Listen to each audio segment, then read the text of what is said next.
Good morning, everybody. The time has just gone 8:32. Member Maseko, I see you're the only member on the platform at the moment.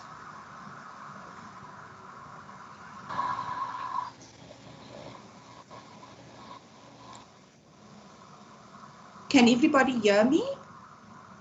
Yes, we can hear you. Morning, Okay. Good morning. I was just wondering if I'm speaking to myself. Morning, Minister, HOD, officials, and the one member on the platform. Just to let you know that the chairperson has been caught up in a programming authority meeting, and he's running a little bit late. He should be joining us in the next 5 minutes. So my sincere apologies for that, if you can just bear with us at the moment. All right? Thank you. Reg so. Baie dankie.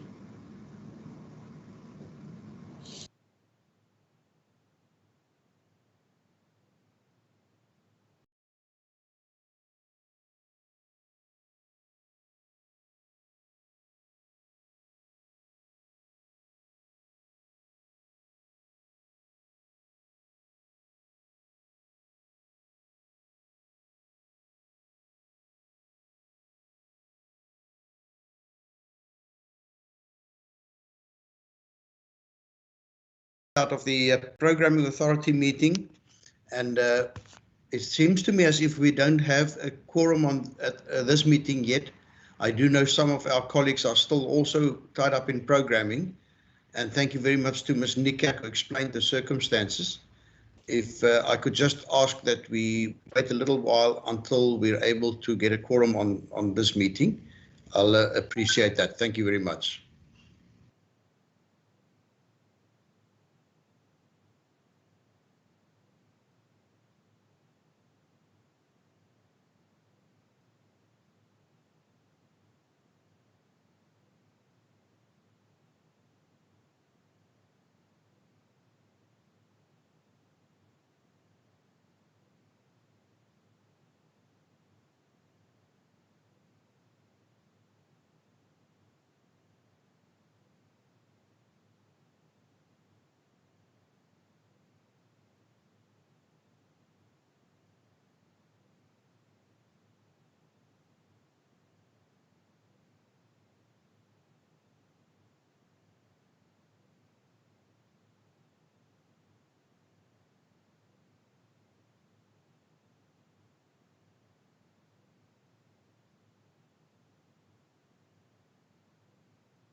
Good morning, honourable members. Good morning, officials. My sincerest apologies for us starting late.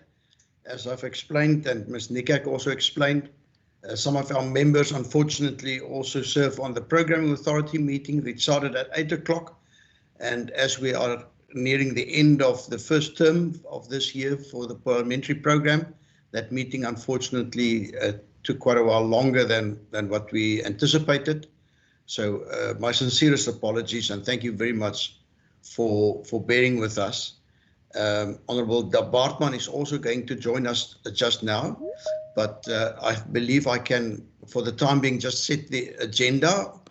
This is the Standing Committee on Agriculture, Environmental Affairs and Development Planning, and it's our meeting on Tuesday, the 23rd of March, 2021, and we are here to deliberate vote 9, the Environmental Affairs and Development Planning vote in the schedule to the Western Cape Third Adjustments Appropriation Bill, which is numbered B3 of 2021.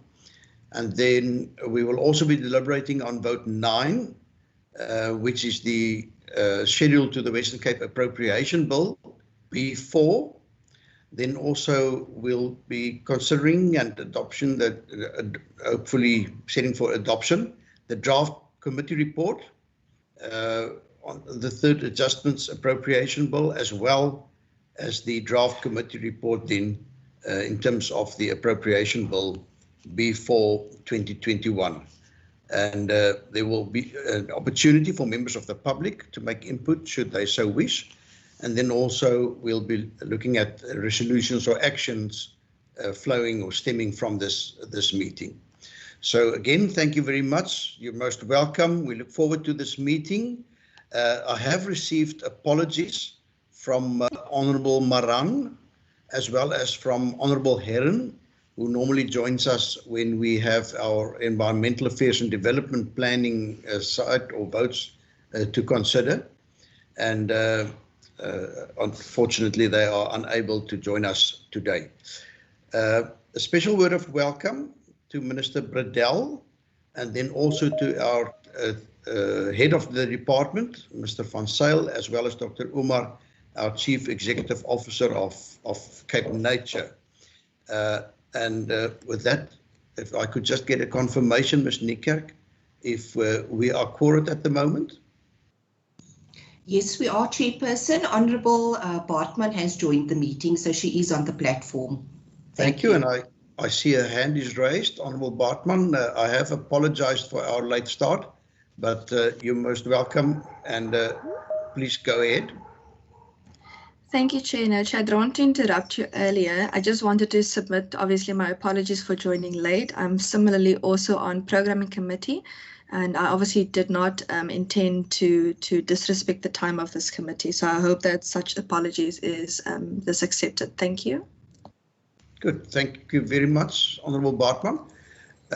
Honourable members and officials, I don't think I need to go through all the rules of engagement for our video conferencing.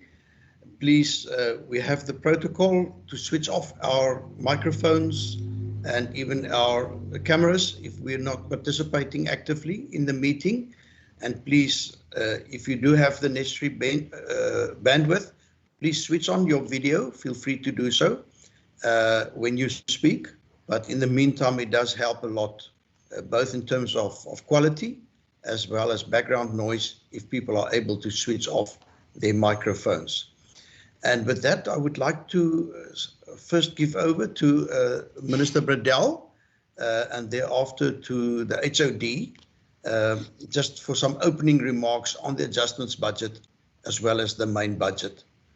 Minister, most welcome, and we're looking forward to your input. Thank you. Thank you, Honourable Chairperson, Honourable Members, the Head of the Department, CEO of Cape Nature, and all the officials present. Ladies and gentlemen, good morning, and thank you for the opportunity.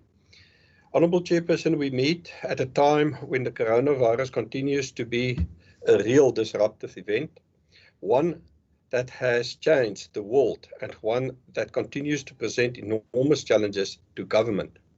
This department too has been severely affected, and we too have lost staff and loved ones over the past year.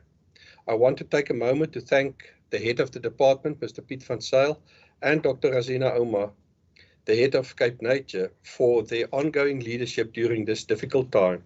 And I want to thank all the people in the department and in Cape Nature who continue to work hard to fulfill their mandates despite the new challenging environment we are operating in. Honourable Chairperson, with the constrained national economy, the budget allocations for the department and Cape Nature for the 2020-21 financial year, as well as over the 2021 MTEF, have been revised downwards.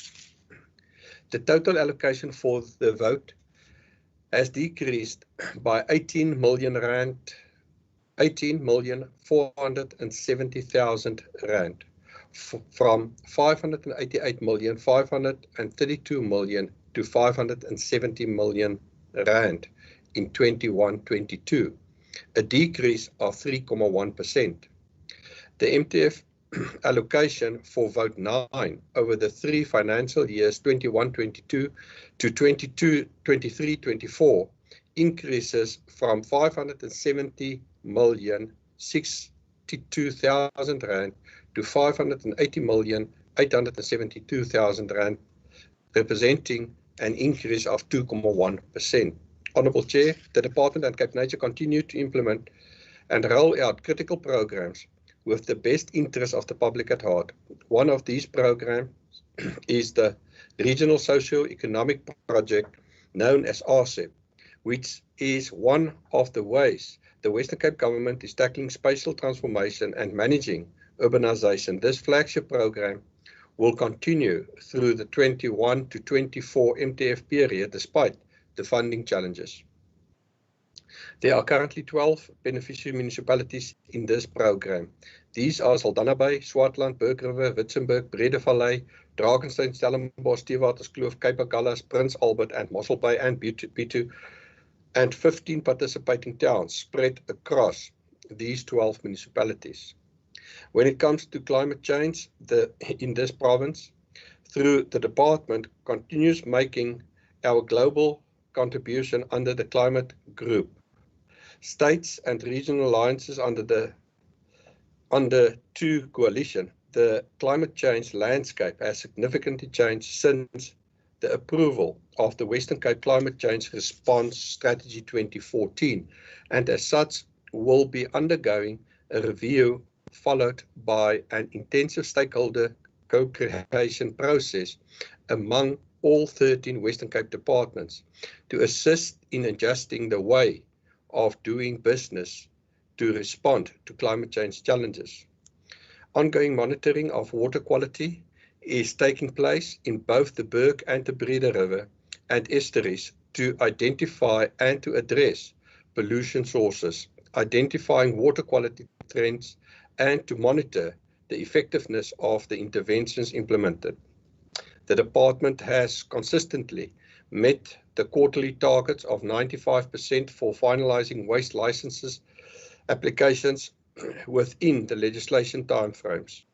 The hazardous waste interventions undertaken and the SME support interventions will be completed in Q4 as planned in the 2020-21 annual performance plan.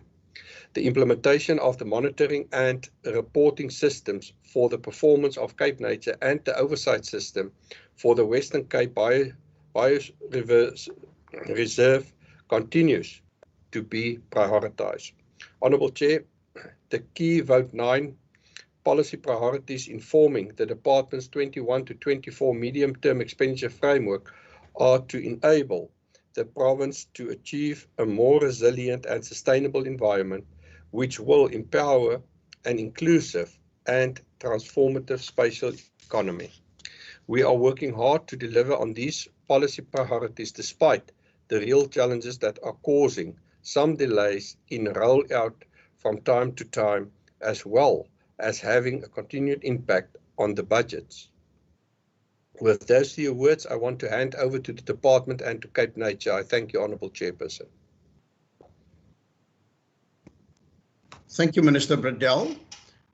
Mr. van Zyl, if you would be so kind to proceed, and I think you can also, after your introductory remarks, go straight into the presentation.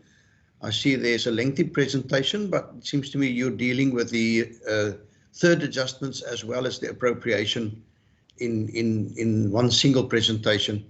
So please, your opening remarks and then proceed. Chairperson and members, good morning and thank you. Yes, Chairperson, what we have done in the presentation is to focus on the two budget aspects, both the third adjustment budget and then the appropriation bill for 2021. We will also give, not go into any detail, but very briefly, both from Cape Nature's side and the department side, contextualize the budget against our priorities for the annual performance plan for 21-22. Chair, so I'm going to go straight into loading up the presentation.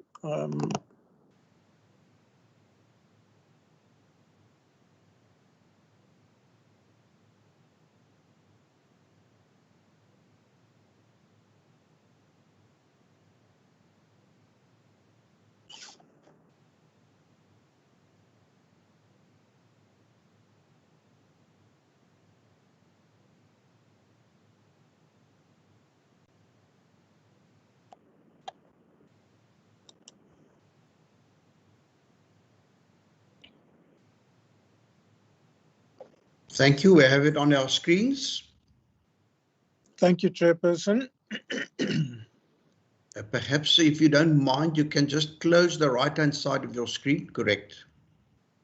Thank you so much. Chair, thank you. As I noted, Pete, just go to File and for View Full Screen.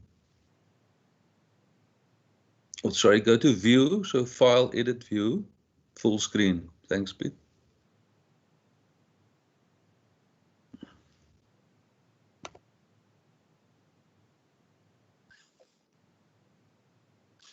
Perfect. Chairperson, I'm going to do the first part, which would also give the budget overview and touch very lightly, as I said, on the APP for the department for 2021-22, and then the second part, Dr. Omar will likewise cover for the Cape Nature component of Vote 9.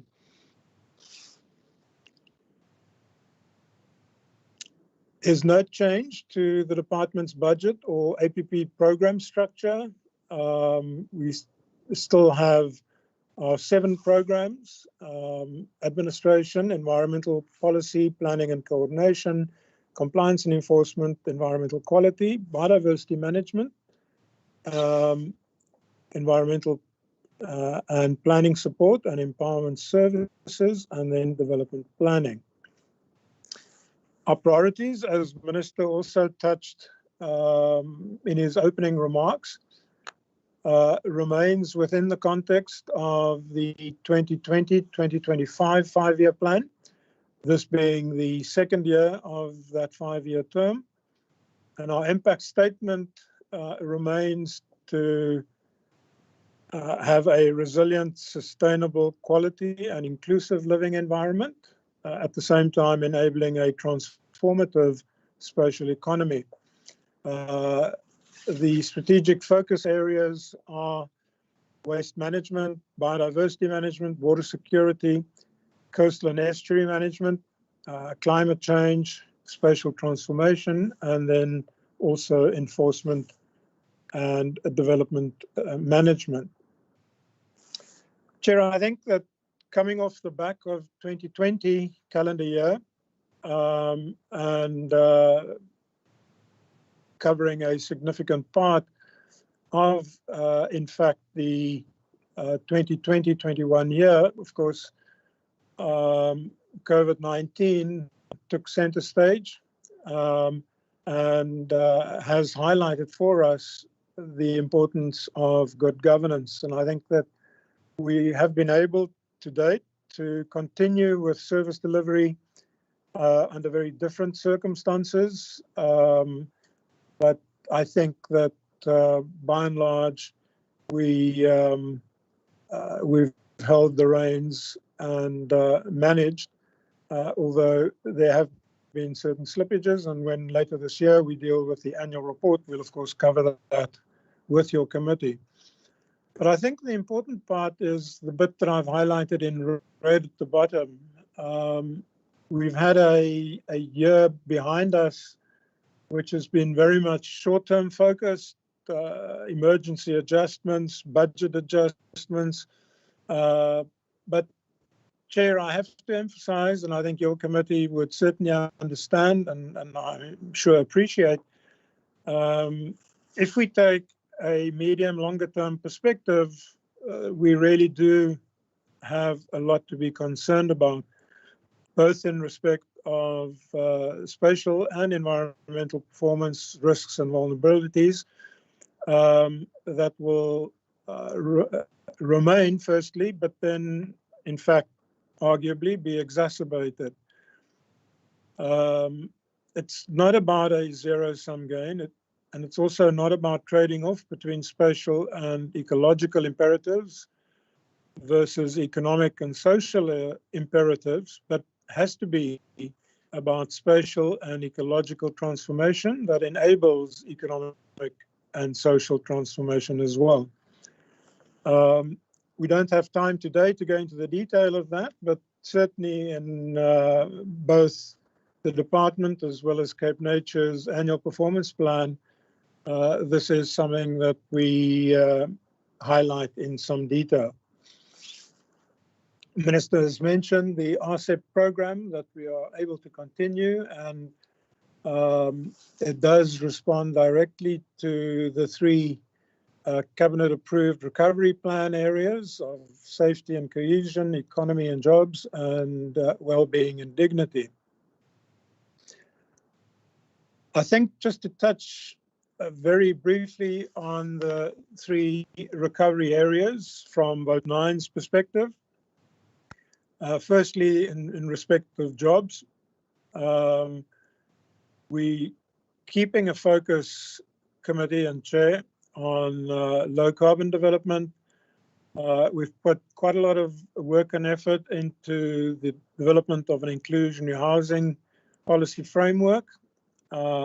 Should be ready for public participation at the end of this month, in fact. And then continuing work on our ecological infrastructure investment framework, although we have not been allocated enough budget resources to expand it. But I think the integrated approach with the other provincial and municipal and NGO partners will enable us to take that forward. We are continuing with the refrigeration and air conditioning, or RAC project, in collaboration with Bavaria. And likewise also continuing with our riparian rehabilitation program, both in the Berg and Breda River catchment areas. In terms of dignity and well-being, we are doing essential remedial work to some of our air quality monitoring equipment, and waste services planning as a support tool to municipalities has made a very good progress by the team working with our municipal colleagues. However, I think we would all acknowledge, and there's a focus area in our municipalities at the moment, that the COVID lockdown situation and related context has led to a lot of illegal dumping, and one can see that from driving through our municipal areas across the province.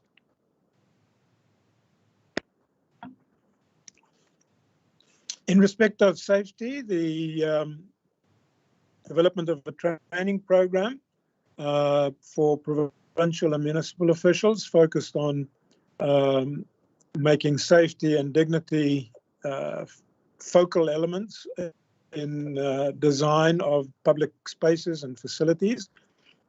And recently a well-attended and well-participated discussion and workshop around developing a community of practice in this area is a pleasing report back.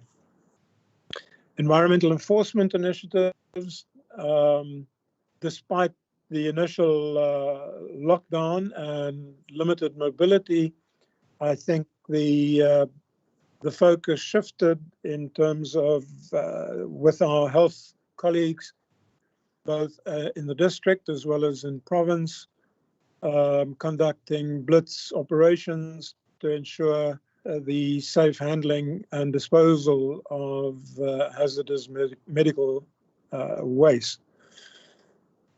The Minister has already highlighted the continuation of the RCEP program. So if I now focus, Chair and Committee, and take you through firstly, the third adjustment budget, and then secondly, the main appropriation for 2021.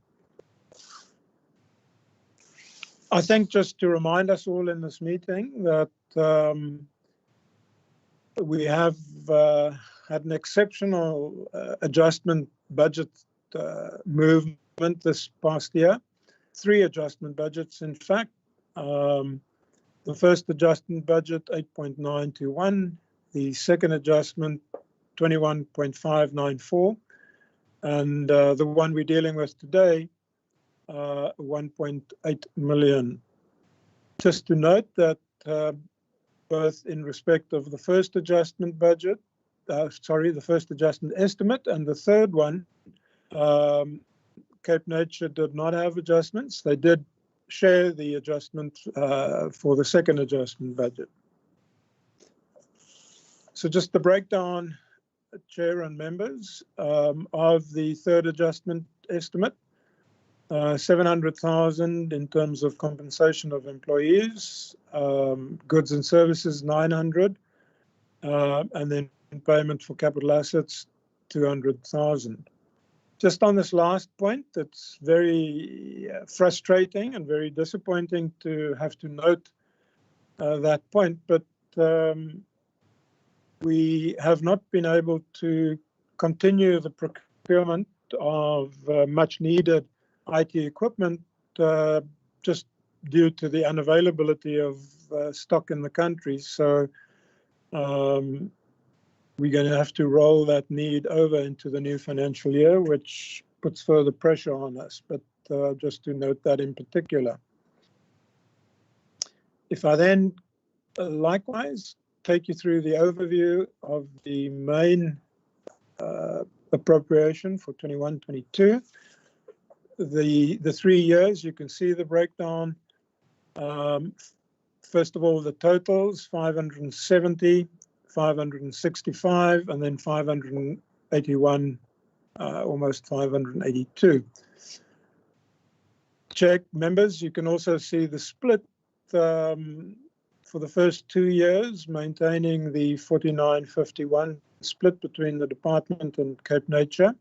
It does grow a little bit in the outer year, 47-53.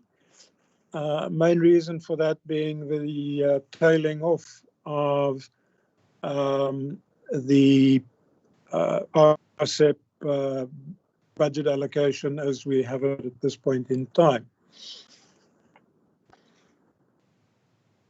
You can see Minister Bradell in his opening remark already gave and shared those statistics with you, so I'm not going to repeat it.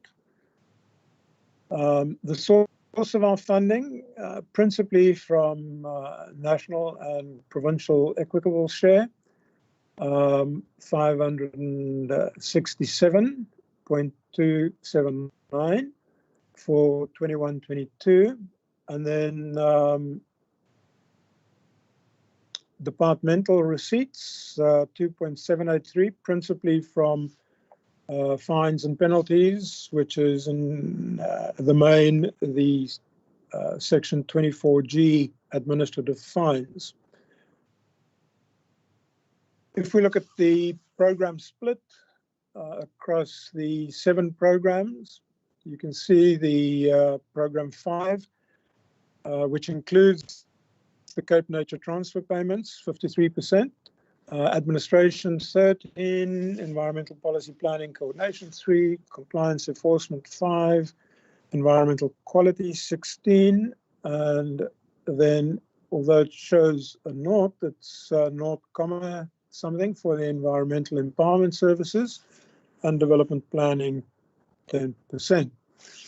Similarly, if we look at the economic classification, you can see that the lion's share of our budget is absorbed by compensation of employees, 84% in fact. In the 21-22 financial year, the earmark transfer payments on the RCEP program to the different municipalities, you can see them: Witzenberg, Drakensberg, Stellenbosch, Cape Agulhas, Bito, and Prince Albert, total of 5.4 million rand. With that, Chair, I am going to hand over to Dr. Omar to very briefly take you through the Cape Nature component of Vote 9. Thank you. Morning, colleagues. You'll leave the presentation on, and just flip it over for me. Thanks. Good morning, honourable members. Morning, Minister. Morning, colleagues. For us, just in terms of the budget discussion, I just want to quickly just reflect on the 2 most significant impacts for the entity. And the first one was the reduction in our own revenue targets, which we have shared with the committee during our annual report session. So that has had a significant on the functioning of the entity, and then and that is largely due to COVID-19, and for this year going into the 21-22 financial year, we will determine a new baseline. So from what we anticipated the previous year to have a budget of 43 million, we are now focusing on an internal target of 20 million, but we're setting a new baseline in essence. Just in terms of the impact on our infrastructure, it is significant that the Department of Public Works, DPW, has decreased our budget, or rather removed it. So we are in another 30 million deficit in that regard. And going forward, that will remain. And we have made plans in terms of internal maintenance budget, but that is progress. We'll monitor that progress as we move on. Just in terms of the impact on infrastructure, furthermore, we look at the ecological infrastructure, and in that regard, there is the negative impact on alien clearing and the resultant fires that we want to highlight, and a major impact on the socio-economic development projects, EPWP aligned projects, where contractors couldn't go into the fields and had a negative impact on our work. So that in a nutshell, in that regard, the impact on the biodiversity. Pick the next slide, thanks. Yes, we won't be able to monitor effectively our ecosystem services, which can have a negative impact on the environment, and it will have due to the budget cuts. Compliance and patrols are also negatively affected, and I just want to highlight one particular aspect that has been in the news very recently in terms of the escaped crocodiles, and that can give you the honourable members an indication of our work and the associated risks and challenges should there be further budget cuts in that regard. Then furthermore, also stakeholder management is a huge part of our work. We have protected area advisory committees. That will be negatively impact in our biodiversity work, and again we have to highlight the negative impact on SMME developments, households and livelihoods because of job losses going forward. The next slide just gives us a summary of our budget in total. HOD, thanks. It has been highlighted that the cut has been communicated. However, our budget is now shrunk to 288 million from conditional grant. That's in terms of Vote 9. From other conditional grants, we're looking at 31 million, largely EPWP related projects and other bits of funding in other pots under income owned revenue. Our projected income from ecotourism, as we said, would be 30 million. A new baseline will be established. So just in terms of other owned revenue, here we're looking at fines, we're looking at permit incomes, and the like, that makes up the rest of the 12 million. Just very briefly then, in terms of our work, the next slide, HOD, just Cape Nature's impact statement, totally aligned with that of the department and also the province broadly, to enhance efforts for conservation, biodiversity, resilience and sustainability.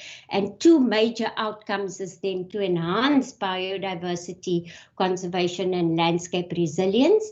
And we won't be an entity if we don't have a look or focus on the advanced economic sustainability in that regard. So those are our two outcome statements.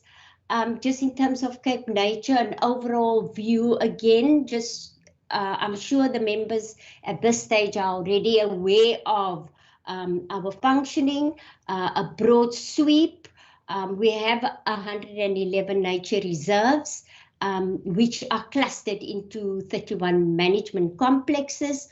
On this entire estate, there's 875 structures, and that is all in a landscape of over 1 million hectares, and management of a roads network of over 1,000 kilometers. That is all divided into 4 landscapes. The next slide, HOD, east, west, central and south, where these 111 reserves are scattered, and it's largely linked also with the biodiversity that occurs there. We have just an overview, the next slide, of our APP. This is the second year of our new 5-year strategic planning cycle. There were amendments made. The one is obviously the big one in terms of our revenue generation target, which has been downward allocated, and we're hoping to we're going to set a new baseline in that regard.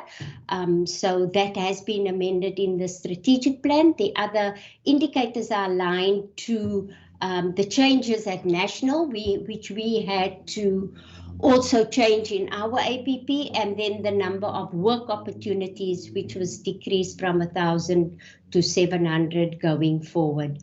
That is all factored into, next slide, 4 programs and 17 output indicators within program 1. These are the three output indicators that we're focusing on in the new financial year, and unqualified audit opinion being one. Pardon me, the number of employment opportunities in terms of FTEs as another one, and learners. There's 3 within program 1. In program 2, there are 4.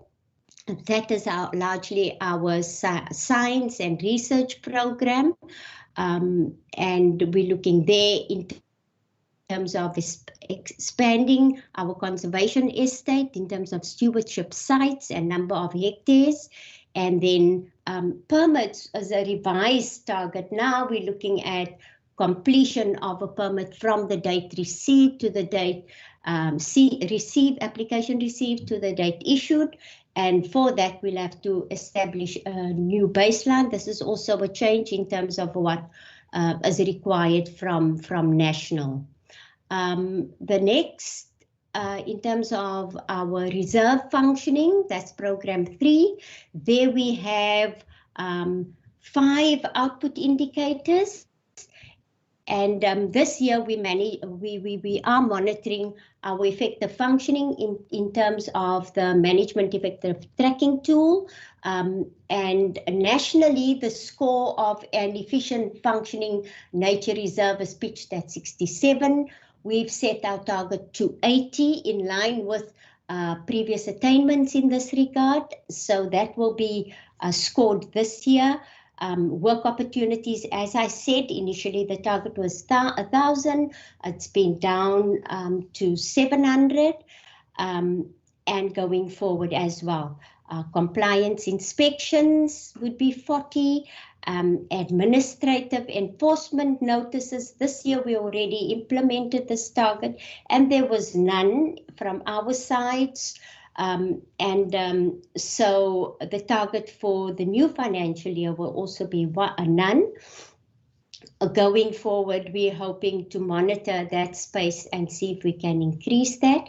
And then lastly, in terms of program 3, is the number of completed criminal investigations handed over to the NPA as 20. This is also a new target, so it will be the second year that we are looking at that. It's compliance related. So the last program, program 4, there we are monitoring 5 output indicators, the revenue, which we'll establish a new baseline for, the upgrades, which we will have to do from our internal maintenance budget, and we targeting 10 in that regard. Promotional activities in terms of marketing broadly, our reserves and the products that we have to offer is 11.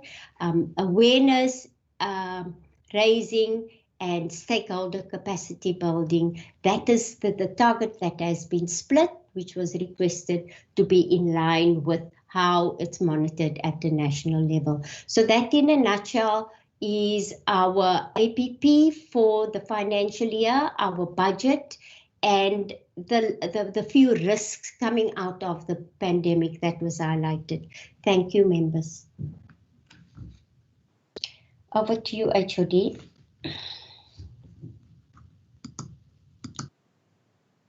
Thank you, Dr. Omar. And Chairman, I think I'm not going to read it. It's also contained in the APP, but just to remind us all that we can't change where we have come from, but we can really start where we're at and change the ending that we're working towards. So, Chair, with that, I thank you for the opportunity to give you the overview, and together with the team, we hold ourselves available to answer any questions and engage with your committee. Thank you. Good. Thank you very much to Minister, Mr. van Zyl, as well as Dr. Omar. Honourable members, it's now over to you for any responses, questions that you would like to put. If you could just give an indication by raising your hand, I'll appreciate that.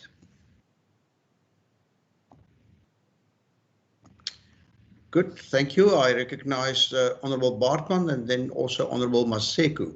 Honourable Bartman, please proceed. Thank you, Chair. Chair, before I proceed, would you like me to ask my questions on the third adjustment and the main adjustment at the same time, or would you like to separate them?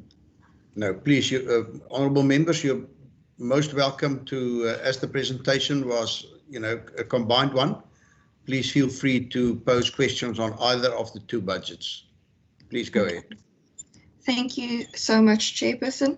Chair, firstly, I would like to thank the Minister and the Department, obviously, for their presentation and for putting this budget before us. It's been a very difficult year this past year with COVID, and especially in the Department of Environmental, we've seen annual budget cuts, we've seen drought, we've seen COVID, we've seen floods, we've seen fires. So I cannot imagine that it's been an easy year for this department in particularly. And Chair, recently, and I do think it's something that needs to be raised today, is we've seen that toxic pufferfish have been washed up on the shores along False Bay and so on in this Cape Town region. And I just wanted to find out in that regard specifically, if it's an annual thing that residents need to keep an eye out for every year, or if it's something that's specifically happening now. One of the things that the department has indicated is the impact of climate change on their work, and I'm not sure if this is related to that, and if so, are there any precautionary measures that are currently being put in place regarding the washing up of these toxic fish? Because in my mind, if one does not know what a pufferfish looks like, one could easily see fish being washed up on the shore. One might think it's food that one can go and collect, and one could then be poisoned. And secondly, then I wanted to find out, in terms of budgeting for the environment, previously in Budget Committee, for example, we've had even the Gender Commission speaking to us on how one budgets for gender-related matters. And I just wanted to find out within the third adjustment and the main budget is whether there are any methodologies that the department is currently using for budgeting for the environment and or budgeting for climate change. And perhaps it's also something that we can also explore within budget as well. And then in terms of the main budget, Chairperson, on page 404, there's indication of particular programs. The first one is related to the refrigeration and air conditioning partnership project.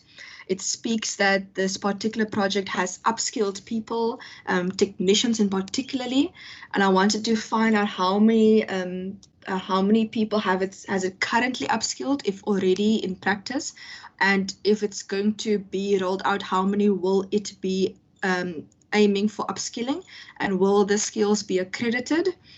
And then they speak on the same page to the Waste SMME project through the Waste Picker Support Program and Waste Strippeneer project on the same page. And I would like to find out the details regarding this. How many persons is the department aiming to assist within this financial year, as well as how will the department assist municipalities in identifying and capacitating informal waste strippeneers and allowing incentives to keep those towns clean, because we know where towns are kept clean, there's a higher level of security as well, and that is one of the key visions also for the Western Cape at the moment.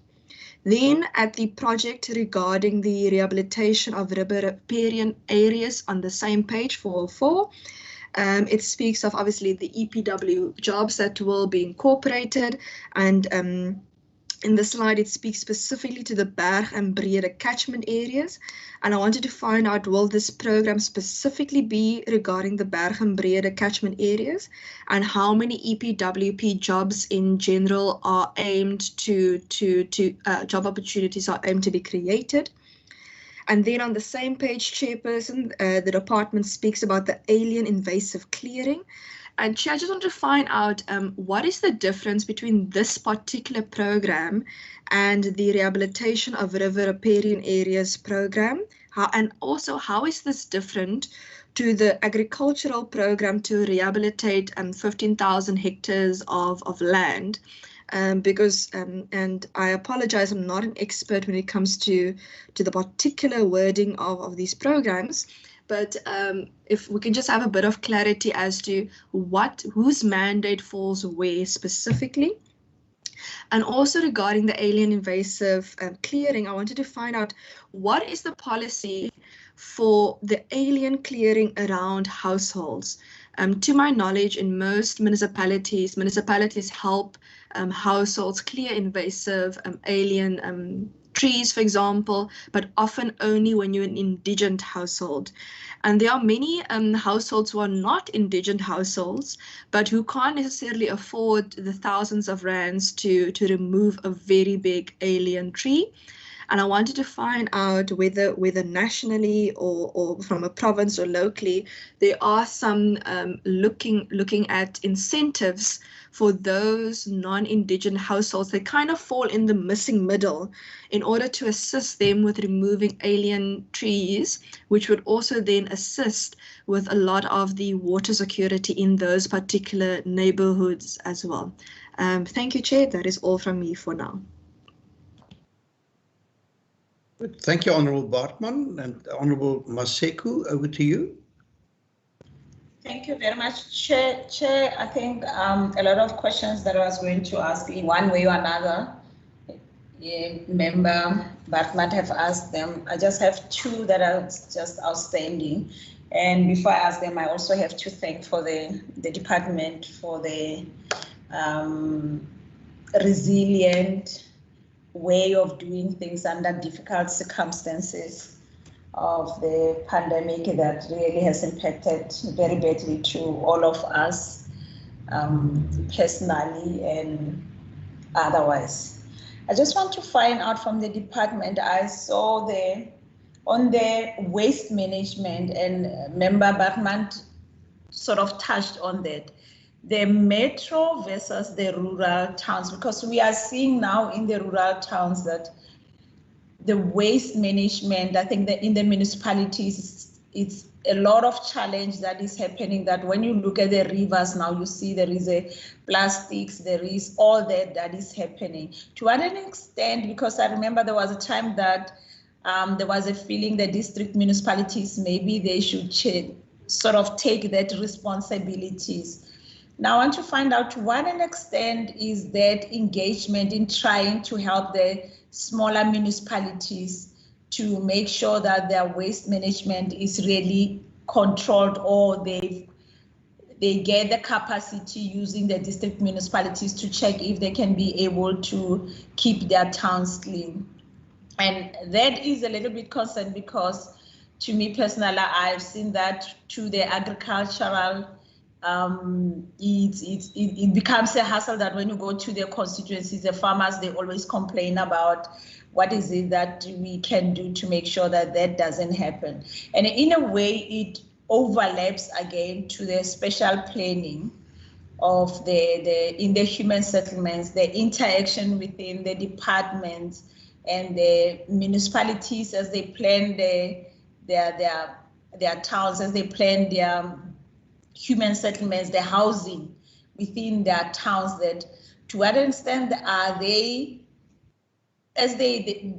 being innovative as they see that when they build houses next to the rivers, and I know most of our rural towns, they are surrounded by the rivers, but to what extent are they foreseeing that what happened before in other towns in building closer to the rivers end up those rivers being the dumping sites for those communities? Is there a system where the Department of Environmental Affairs are engaging with the municipalities in trying to have an innovative way to react, or being innovative, to be proactive in trying to stop that, maybe for not happening in the future, that we are going to end up just all the time fighting the aliens within our waters, picking up the plastic bags from the rivers, that is happening as we speak now.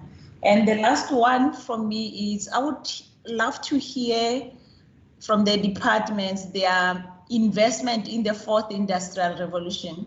that to what an extent are they reacting to that? How are they investing to make sure that they can use their system? I mean, you get the youth now that they use the IT systems to make sure that they inform themselves about some of the things that are outside that they feel is the rubbish, and it can be economic development to them. It can be something that they use to create jobs themselves as the youth, because there is a sort of a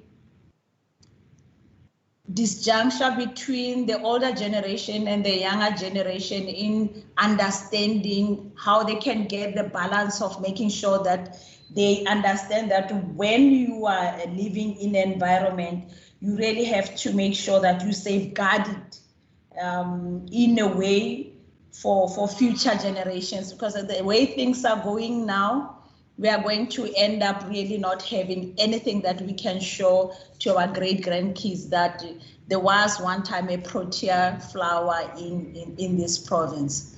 I think that's all from me, Chair. I will do after I listen to the answers as they respond to Member Bartman, because most of the questions she already asked.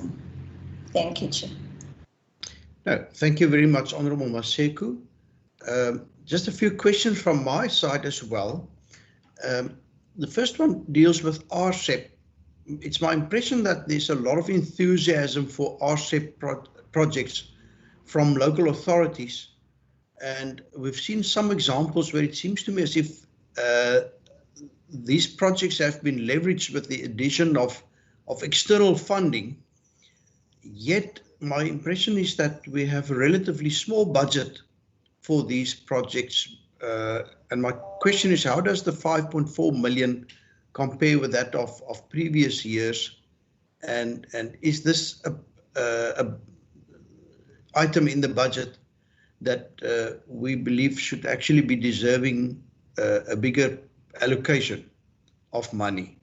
Then regarding the non-expenditure of budget on IT stock, did you go out on tender?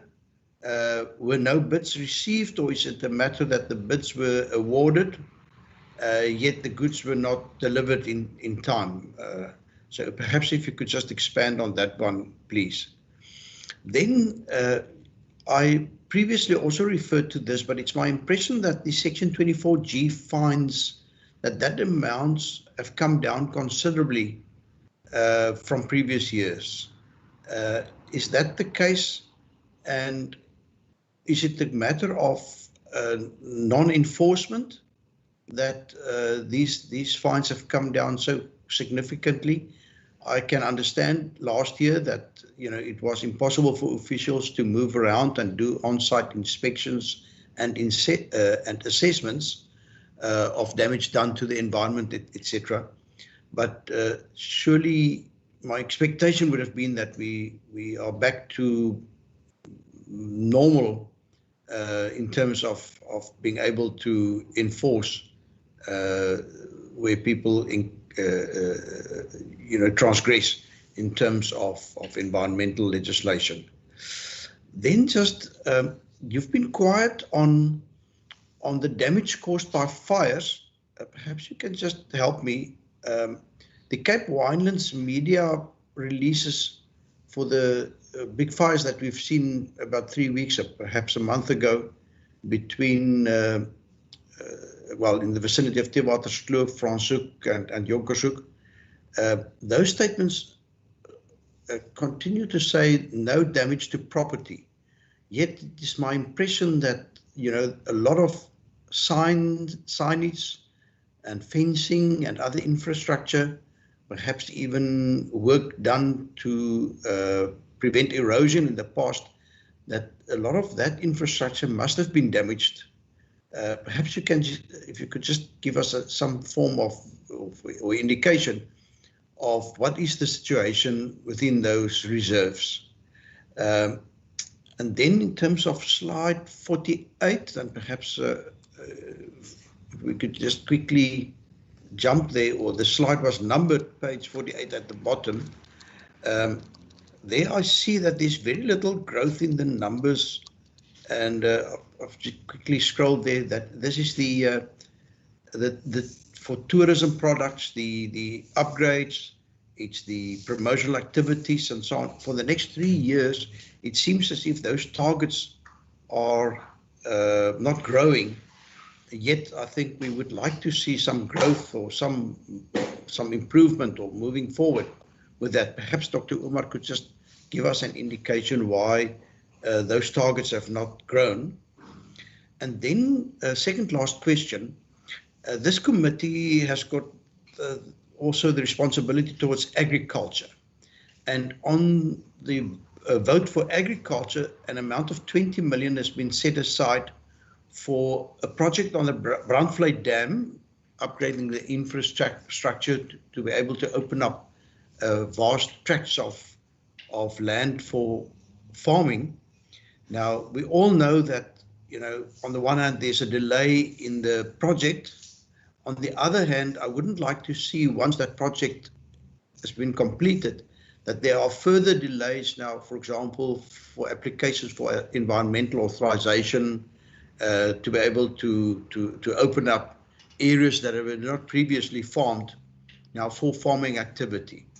To what extent can this department alert the Department of Agriculture that, you know, landowners can already apply for, you know, future farming on areas that have not been disturbed in the past, etc.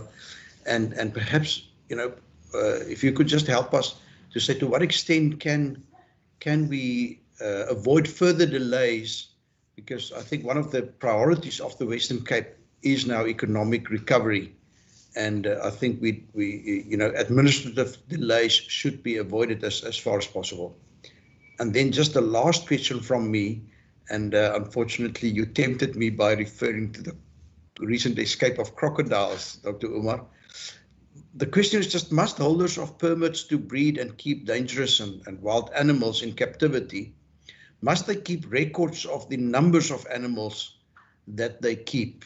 And because surely I think we would have all been in a far better position if we knew how many of these crocodiles escaped and how many of them are still, for example, unaccounted for.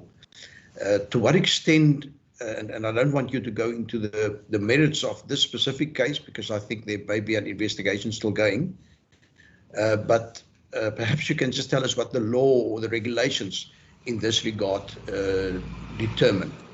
And with that, Dr. van Zyl, I presume you might be allocating some of these questions to various members of your team. Will you please take the lead? Thank you. Chairperson, thank you. I am indeed going to share it around. If perhaps just quickly go through the sharing or allocation. The questions posed by Member Bartman, the one about the wash up of toxic pufferfish in False Bay. Not sure if Marlene or Dr. Omar might be able to make an input there. Then the question around perhaps sharing some thoughts around methodologies for budgeting for environmental and climate change. I'm going to ask Karen Shippey to assist in dealing with that. And then the Member Bartman specific reference to page 404 of the Blue Book. I'm going to ask Dr. Joy Leonard to give brief details of the RAC project. Eddie Hanekom on the waste picker support project. Wilna Kloppers, the riparian zone, all in that section there. I wasn't sure that we could get so many questions on one paragraph, but we appreciate the member's question. And then also the alien invasive clearing and linking with the work in Department of Agriculture on the ecological infrastructure investment framework. I'm going to ask Marlene Larosse to briefly speak to that. Then Member Maseko's questions on waste management. I'm going to ask specifically the metro versus rural towns and working with municipalities, Gottlieb and Eddie, to speak to that. Human settlements close to river and pollution of rivers. I'm going to ask Wilna Kloppers to speak to that, perhaps using the two case studies, one in Franschhoek and current one in Verleersdorp, to speak to that. And then the question on the investment readiness in terms of the fourth industrial revolution. I'm going to ask Helena Jacobs perhaps just to speak to that for us. And then Chair, your set of questions, the RCEP and the shrinking budget, just to get some comparative figures from previous years. I'm going to ask Francois Vis to perhaps speak to that briefly. The non-expenditure for the adjustment budget on the IT equipment and the reasoning for that. I'm going to ask Johan Fritz to speak to that. The decrease in Section 24G fines. Johan Fritz and Charmaine Murray perhaps address that. And then, Chair, your last three questions, the fire damage, the tourism targets, and keeping of permit holders keeping records of wild animals. Dr. Omar and her team will respond to that. Chair, your question around the Brandvlei Dam and provision on the part of Department of Agriculture for that project. I'm going to ask Gottlieb Arends, who's been our representative on that steering committee of that project, to perhaps briefly speak to that, linked in with Gerard Gerber in terms of any environmental permitting that would support that project. So, Chief, having allocated the work, I'm going to ask Marlene or Dr. Omar if they are able to cast some light on the toxic pufferfish matter. Chair, Marlene will provide us with an input in terms of the pufferfish. Thanks. Thank you, HOD. Thank you, CEO, and good morning, members. The phenomenon that we're seeing on the East Coast is as a result of cold water upwelling. And cold water upwelling is a natural phenomenon that happens regularly based on an offshore wind that drives the warmer water, surface water, back from the coast, and you find that you have colder water upwelling in its place. So while it is a natural phenomenon, you do find, let's call it, these very steep thermo-inclines or thermoclines in the water, which disrupt the species within those spaces. So what we've recently seen in the beginning of March was a number of these very steep changes in water temperature. In other words, upwelling events and then the steep drop in temperatures down to 12 degrees in some instances along the coast. And that causes a very rapid change in the environment for these marine species, and sometimes outside of the tolerance levels of these species. So you are finding a mix of tropical species being washed up on our East Coast. At the moment, our Western Cape shores are not as badly affected as Eastern Cape. Eastern Cape clocking in quite a number of different species, not just pufferfish, along the coast. Unfortunately, some really beautiful rays, etc., that have been washed up.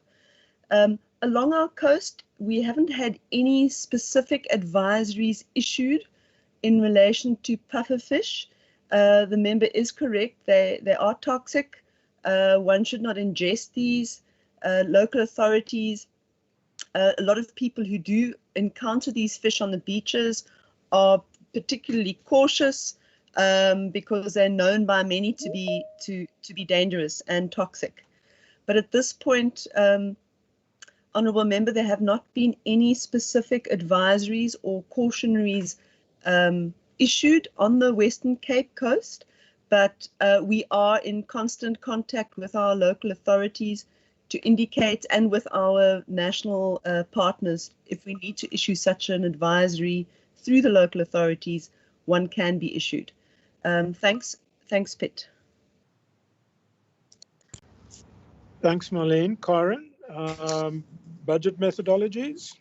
Thank you very much, and thank you, Honourable Bartman, for the question. I think the challenge for us and our department as a whole is that you're exactly right.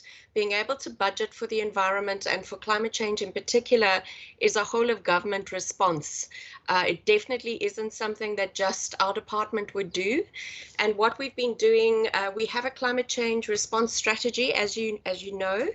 And we're currently in the process of revising that to update it with the most recent agreements internationally, as well as the changes that we've seen physically on the ground. So some of the impacts that we've already picked up, and also responding to things like the drought and the extended fire season. So what we're trying to do is we're working through a combination of things. One is through the disaster management team and disaster risk reduction. Their particular methodology is to actually have risk registers where particular at-risk infrastructure or processes are identified, and an estimated cost is provided for actually responding to that. So those are official documents under the Disaster Management Act, and it means that the hierarchy of government is then alerted to the risk, as well as required to understand the cost of responding to that. The Disaster Management Act actually provides for disaster risk mitigation as a fundamental budget item that all departments are supposed to actually be aware of and be actively targeting in terms of trying to reduce their risk. So it's something that we're trying to formalize more, because largely that particular item hasn't been expressed in that way. So it's quite difficult to identify what different departments are putting aside for risk reduction versus what they're doing under maintenance or operational programs that they've normally got. The other area for us really is the work that we're doing with our 2050 pathway is to try and understand the various economic opportunities and scenarios that lie ahead of us in terms of where we need to invest to get the biggest change. So both from reducing the amount of carbon that we've got in the atmosphere and the amount that we're using on our day-to-day operations and products, so not just within government, but within the province, and to try and guide all of our fellow government departments, national as well as local, to what they can do, particularly in the area of infrastructure, because that has the longest lifespan. So often it's a case of redesigning things or designing things with climate change in mind. So it's not necessarily a climate change budget, but it may well be that climate change has been appropriately taken into account for example, stormwater pipes, maybe 10% or 20% bigger because of the fact that you're actually anticipating harder storms in future, which is what has been predicted from the models. So our coordination team, which is effectively what our climate change team is within the department, is focused very much on trying to assist all of our mandates across province and our local municipalities to understand what climate change is going to do in their environment and under their mandates, and how they can start responding in terms of redesigning and rethinking some of those processes and infrastructure. So I hope that assists. It will be very beneficial for us, I think, to have much better tracking mechanisms. And we have raised this with Treasury, particularly where it comes to disaster response, because often what we do is we cost the immediate reaction. So we cost the fire engines, we cost the number of people who landed up in hospital, etc. But the long-term response and recovery gets spread amongst many government departments as well as our citizens, and we don't track that particular spend very well. So we're often sitting without proper data for how much it really cost us to have a particular crisis and what we could have saved if we'd actually just invested in mitigation up front rather than having to respond to a disaster. So it is a work in progress, and it's something that we definitely are quite happy to share more with you if you'd like to understand the work that we've been doing on that. Thank you. Thanks, Karen. If we then move to the set of questions around page 404, the refrigeration and air conditioning partnership project. Joy. Thank you, HOD. Good morning, colleagues. Good morning, members and chair and minister. In terms of the RAC project, we call it the refrigeration and air conditioning project. It forms part of the Western Cape Air Quality Management Plan, and specifically the objective that links to climate change. And it also forms part of our Smart Air program, which is one of the activities in our air quality management plan. And so there's two phases. The first phase was during 2016 to 2019. And that was really in terms of training and upskilling cool trainers is what we call them.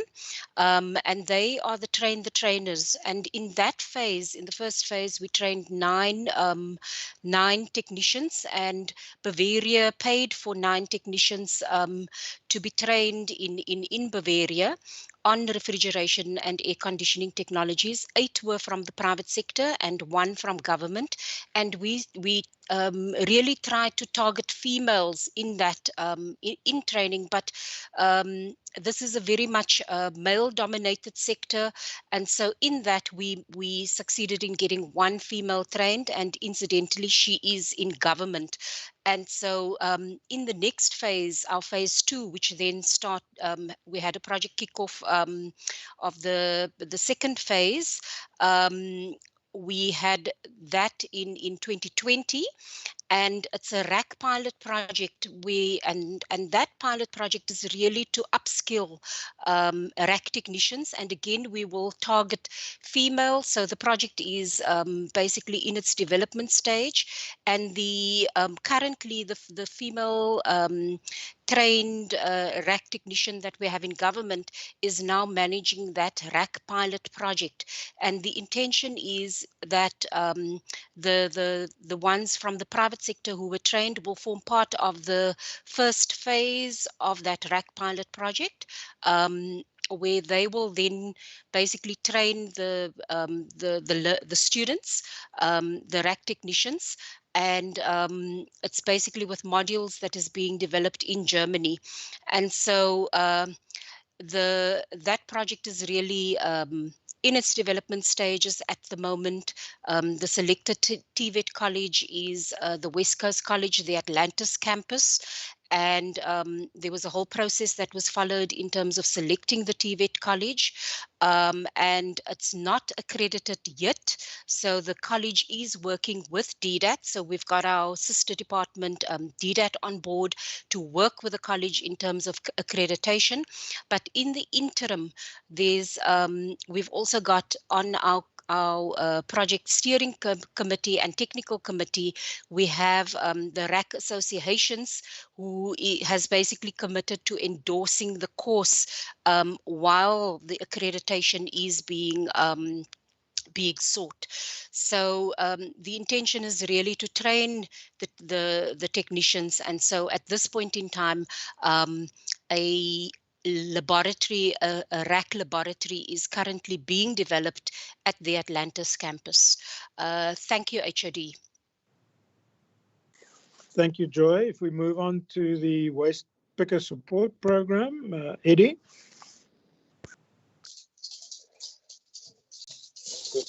Good morning, honourable members. Thank you for the question, Honourable Bartman. If there's noise, we're doing a bit of remodeling at home. I've tried to ask them to be a bit quiet, but if you have a noise, please, I apologize beforehand. Thanks for, as I said, I'm very happy for this question. We don't call the waste speakers in this department. We call them wastepreneurs, and we see them as a very important part in going forward in improving waste management in the province. Specifically, we got a program that run, I think it's in the fourth year now on this, but we also we're playing a part in the support of, let's call them waste speakers by the national department, where there was a 3-phase sort of assistance during the COVID period. Initially, with the hard lockdown, they couldn't do any business, and it was terrible. It was really heartbreaking to see what actually happened to the people.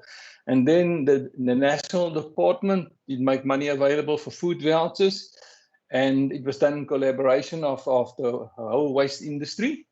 And then a second rollout started where it's breakdown in a part of a stipend, and also personal protective equipment that will be given to the waste pickers. And we're in that process now. It takes very long to safeguard that there's no corruption. There's more than 400 is registered on the database, and our province is playing a facilitating role. But this is on that. But the big benefit for us here, because we always did see that as a very important group. They say in South Africa, depending on which report you believe, there's between 60 and 80,000 people in this sector, in this informal sector. And we see them as I say, as preneurs. And when we initially started out with this program, we identified a couple of, because our budgets were limited, these preneurs around the province. And we then train them, capacitate them, give them business tools. And it was people that was already in this industry, and we tried to make them more effective. And we were very successful in giving support over the years. Then we rolled it out to another area and another area. And in the rollout, we've seen that the persons who's making it very difficult for these people to do business is actually the municipality in the way they procure. And we then decided that we want to plug this gap. And this current project here, we're in the process of developing this guideline that would support municipalities with regards to procuring goods and services, and specifically where the informal sector can then also be brought on board. We see in a lot of cases they're not tender ready, they don't understand the process, municipalities don't understand the procurement processes themselves, and we want to make it now possible. So we've done this, and we had a very good service provider in supporting us in this, and we're now in the final stages of having the product developed. We've had a very good steering committee comprising of procurement professionals, waste management professionals, and also people that's got a bit of financial know-how behind them. And we in the final phase is that we initiating a pilot program. And then in the next year going forward, we're definitely going to now decide on, depending on how big our pockets is on a couple of pilot projects and taking it forward. A week ago, we had very interesting and nice discussion with our MEC on this, and we definitely feel that the wastepreneurs can play an important role going forward, and we want to work with them. The first step is to make sure that the municipalities and recognize them for the good services which you mentioned that they are rendering at this stage free of charge to the municipalities. And in this regard, we've had a couple of instances. We got a recycling action group, one of the governance platforms in the province that support us to do our work in waste here. And tomorrow's one is actually also on the SMMEs in waste, where we will get SMMEs involved, the industries in waste management and recycling. We'll have nice discussions taking it forward. On capacity building, we've done capacity building extensively over the province. And this year we were quite involved in the Cedarburg area, where we had identified wastepreneurs with the municipality, and then started giving them a bit of training, and then put them in contact with the municipality, and also working with the recycling industry to provide them with certain equipment. But going forward, we believe they can play a substantive role, not just at this stage scratching from bins, but involved also with the removal of waste material. One of the reasons that there is not full-scale separation at source programs in this province is because it's so expensive. There's an additional lift that's needed.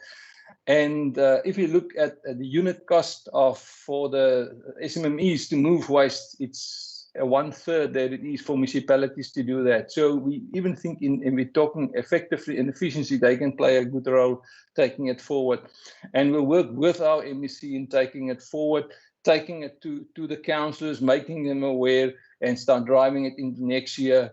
Using our HOD always say that failure is an orphan, but success has got a lot of fathers, and we hope to do with successful pilots going forward that we can spark the interest of the municipalities to get involved in this field and taking it forward. I hope I've covered it comprehensively enough. If I didn't, I apologize. But as I say, we're feeling very, this is a very close to our hearts, and we want to treasure this. Thank you. Thank you, Eddie. If we move on to Vilma and the riparian zone program. Thank you, Pete, and thank you, honourable members. Just to maybe start by saying this program has been in the department for a few years now, I think since 2014-15. And just to maybe try and explain how that links with alien clearing versus the riparian rehab program. I think that was part of the question as well. The alien clearing focuses on various areas, including the riverbanks, the riparian areas as we call them. So they do the clearing of invasive alien plants, and then the riparian rehabilitation program is basically the next step, where we then step in to actively restore and repair those areas with indigenous planting, with indigenous vegetation, so as to restore the function that they do in the catchment, pollution filtering, allowing floods to go through the system without too much damage, also assisting with drought, and so on. So it is the next step after alien clearing. We work very closely with alien clearing teams of the National Resource Management from DEF. I believe their name is slightly different these days, but also Agriculture, Cape Nature, and so on. So it is not yet a huge extensive program, similar in extent, I think, to the alien clearing one, but we hope that it would get there one day. It started in the Berg River catchment as part of the Berg River Improvement Plan, and then it also flowed over into the Breda catchment, which is closely linked to the Berg River catchment in terms of water supply as well. So that is why our focus has been on those two catchments. We are keen to actually move to other catchments, but it is definitely a question of budget and also of capacity. So the idea is to also foster water stewardship as part of this program, where we work very closely with landowners, and they play their part in also assisting with irrigation of the newly planted plants, and also making sure that it's not grazed too much, and management of the areas. One important aspect is the job creation side of things. We also use EPWP work teams to do the planting. As I said, it's not as extensive as the national program. So our target for jobs is 30 jobs per year. And Some years we managed to do better. Last year we managed to create 40 job opportunities. This year it seems we're going to be just short of the 30 with 28 or 29.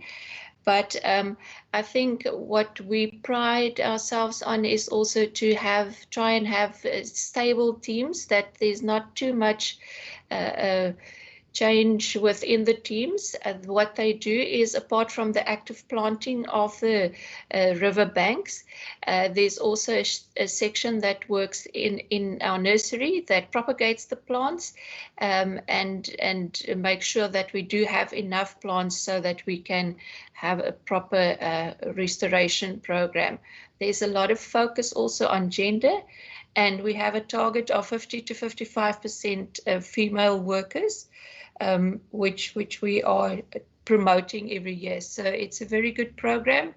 We've been working with willing landowners, so seeding the program. There are various sites. They're not always right next to each other, but we hope that starting work in various areas, it will grow outwards and in the end connect the whole of the Berg and the Breda riparian areas and restore it to again provide those ecological services. Yeah, thank you. I think that's it for now from my side. Thank you, Valna. I think also a good lead-in to ask Marlene just to give a high-level overview of the ecological infrastructure investment framework, and particularly how our department works with other partners on this program. Thanks, Marlene. Thank you, HOD, and thanks, Member Bartman, for the question. So it can be very confusing with a number of different players in this field, and often we focus on alien clearing as the sort of fulcrum for a lot of the work that comes through EPIP or working for the coast. Certainly in our sector, the EPWP program, focusing on the natural resource management component through our partners in DEF. We speak about programs called Working for Wetlands, Working on Fire, Land Care, etc. And all of these have as one focus the restoration of land, and often the first action involved is removing invasive alien plants. Historically, the coordination around these different programs, and specifically the spatial targeting, has been a problem. And with our limited resources as a province, we want to make sure that wherever we're able to leverage investment into ecological infrastructure, and ecological infrastructure being the network of natural areas that provides ecosystem goods and services to people, if we really want to get our best impact from our limited investment that we can leverage, then we need to make sure it's spatially targeted correctly. So in the last 2.5 years, we've worked very closely with our partners in agriculture, national government, local government, bringing everybody together in a steering committee to undertake and to develop the ecological infrastructure investment framework. The first critical task of that was to undertake a spatial prioritization process. So the ecological infrastructure investment framework takes a risk management approach. As Karen Shippey was speaking to earlier, the critical risks that we factored into the spatial prioritization is water risk, fire risk, flooding risk, and land degradation. So obviously land degradation here also affects our arid landscapes, for example, where it's not about alien clearing, but it's around restoration of land. So in some areas, the members may have heard about working for carbon, which has been a specific focus on the re-establishment of speckboom in areas where speckboom would have grown originally. I have to just point out it's not the panacea to plant speckboom everywhere outside of its natural distribution. It works best planted as a rehabilitation foundation in areas where it is naturally occurring. So if you take those 4 risks that I've mentioned and you use a spatial prioritization approach, which we have done with our scientific partners and service providers, the CSIR, you arrive at a spatial prioritization, which gives us the ability now to focus any investment that we receive from government, in other words, funding that we get through our own provincial allocations, allocations and funding that we're being able to leverage through local investment partners. And here we must underscore landowners are increasingly needing to be brought in to pick up the long-term maintenance of areas. We also mentioned partnerships that we have with the Greater Cape Town Water Fund, the Nature Conservancy Initiative in the Boerland catchment, and then also a project that we've driven this last year, which is focused on the Keurboom's catchment, which is also a strategic water source area. So if we just focus in on water, spatial prioritization brings us really to focus on the most important strategic water source areas which provide water to our settlements and agriculture and industry. So the ecological infrastructure investment framework has also taken us forward into looking at beyond the spatial prioritization, how do we move into the space of partnerships at a local level? And Wilna Kloppers mentioned earlier the very strong partnership we have with agriculture. And I think a very good expression of that on a landscape scale is in the Upper Breda area. And that's where Landcare quite recently, I think, have also won some awards. So we work very closely with our colleagues in that space. Moving forward into looking at how do we actually continue to leverage and drive investment into the space. I have to underscore that the provincial investment into the space is very small in comparison to what is coming from our national colleagues, EPWP, and now also with the presidential stimulus package, some of it being allocated through our entities like Cape Nature, but a lot of it being driven through our national programs and our national colleagues, departments.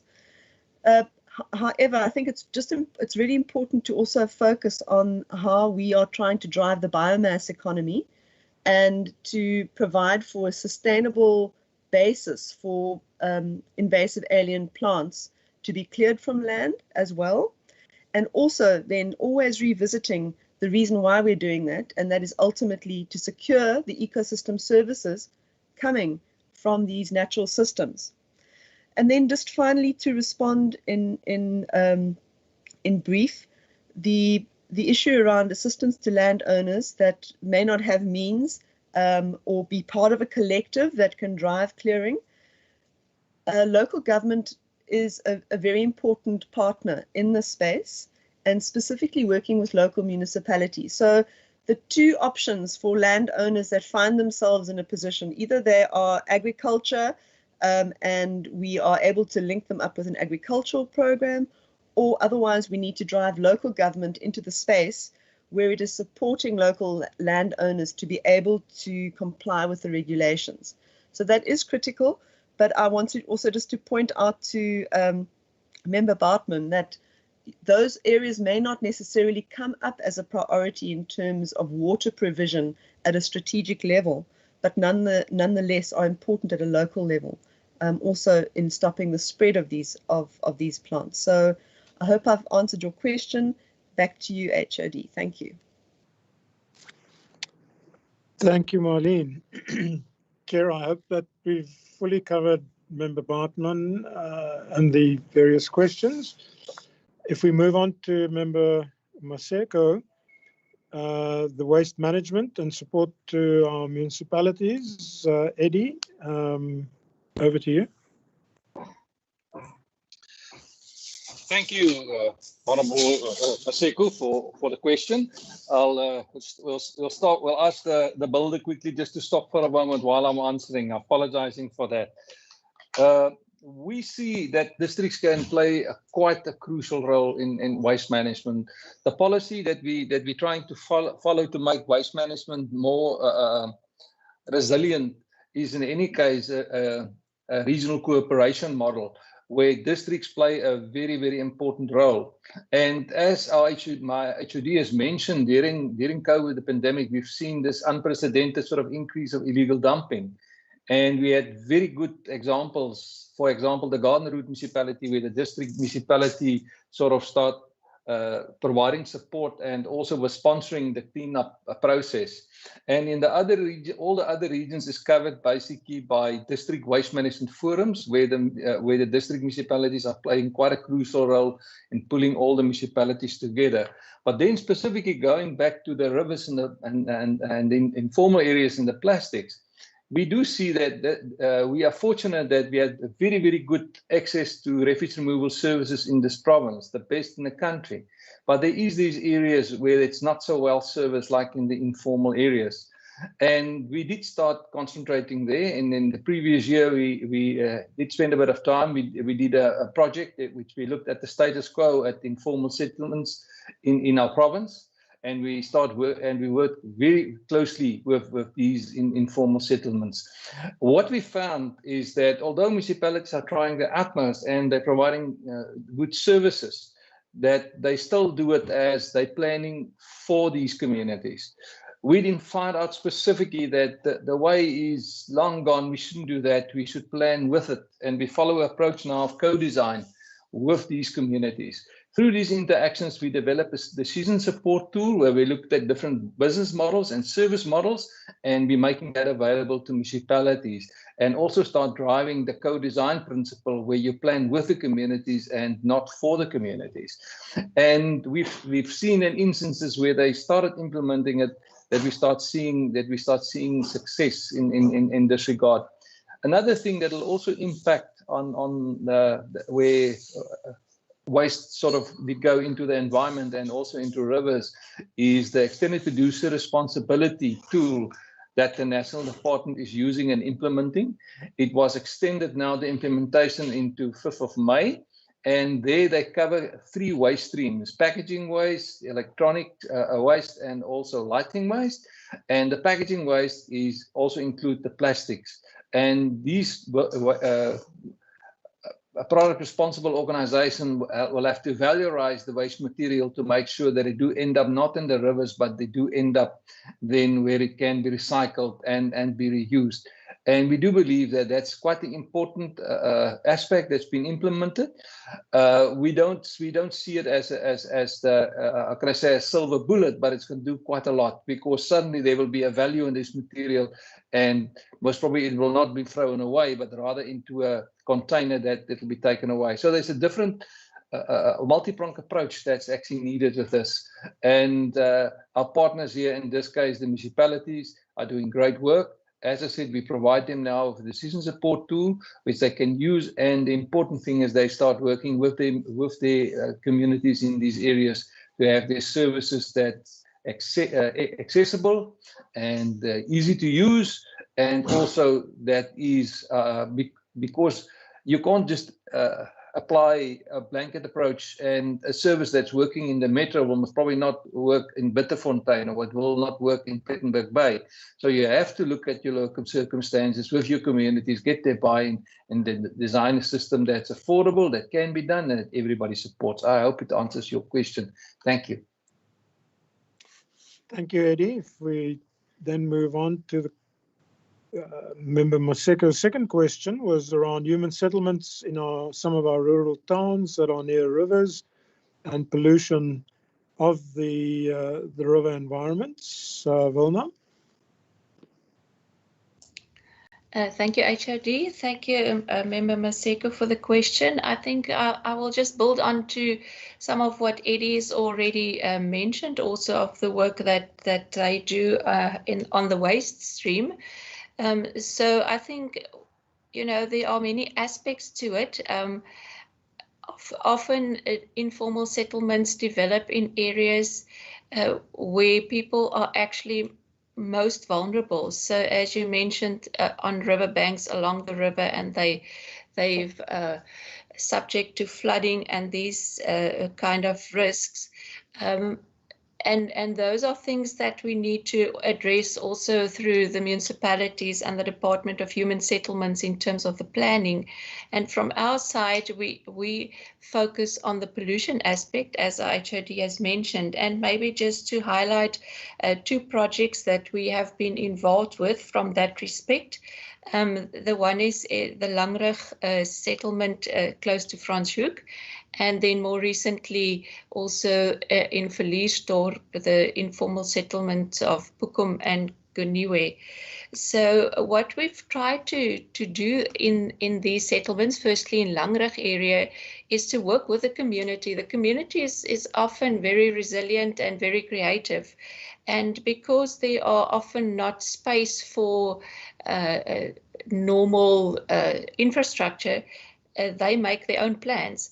So what we have done is work closely with the community to address the grey water and the pollution from water that they use to wash their dishes and their clothes and then just discard outside of their huts and their houses.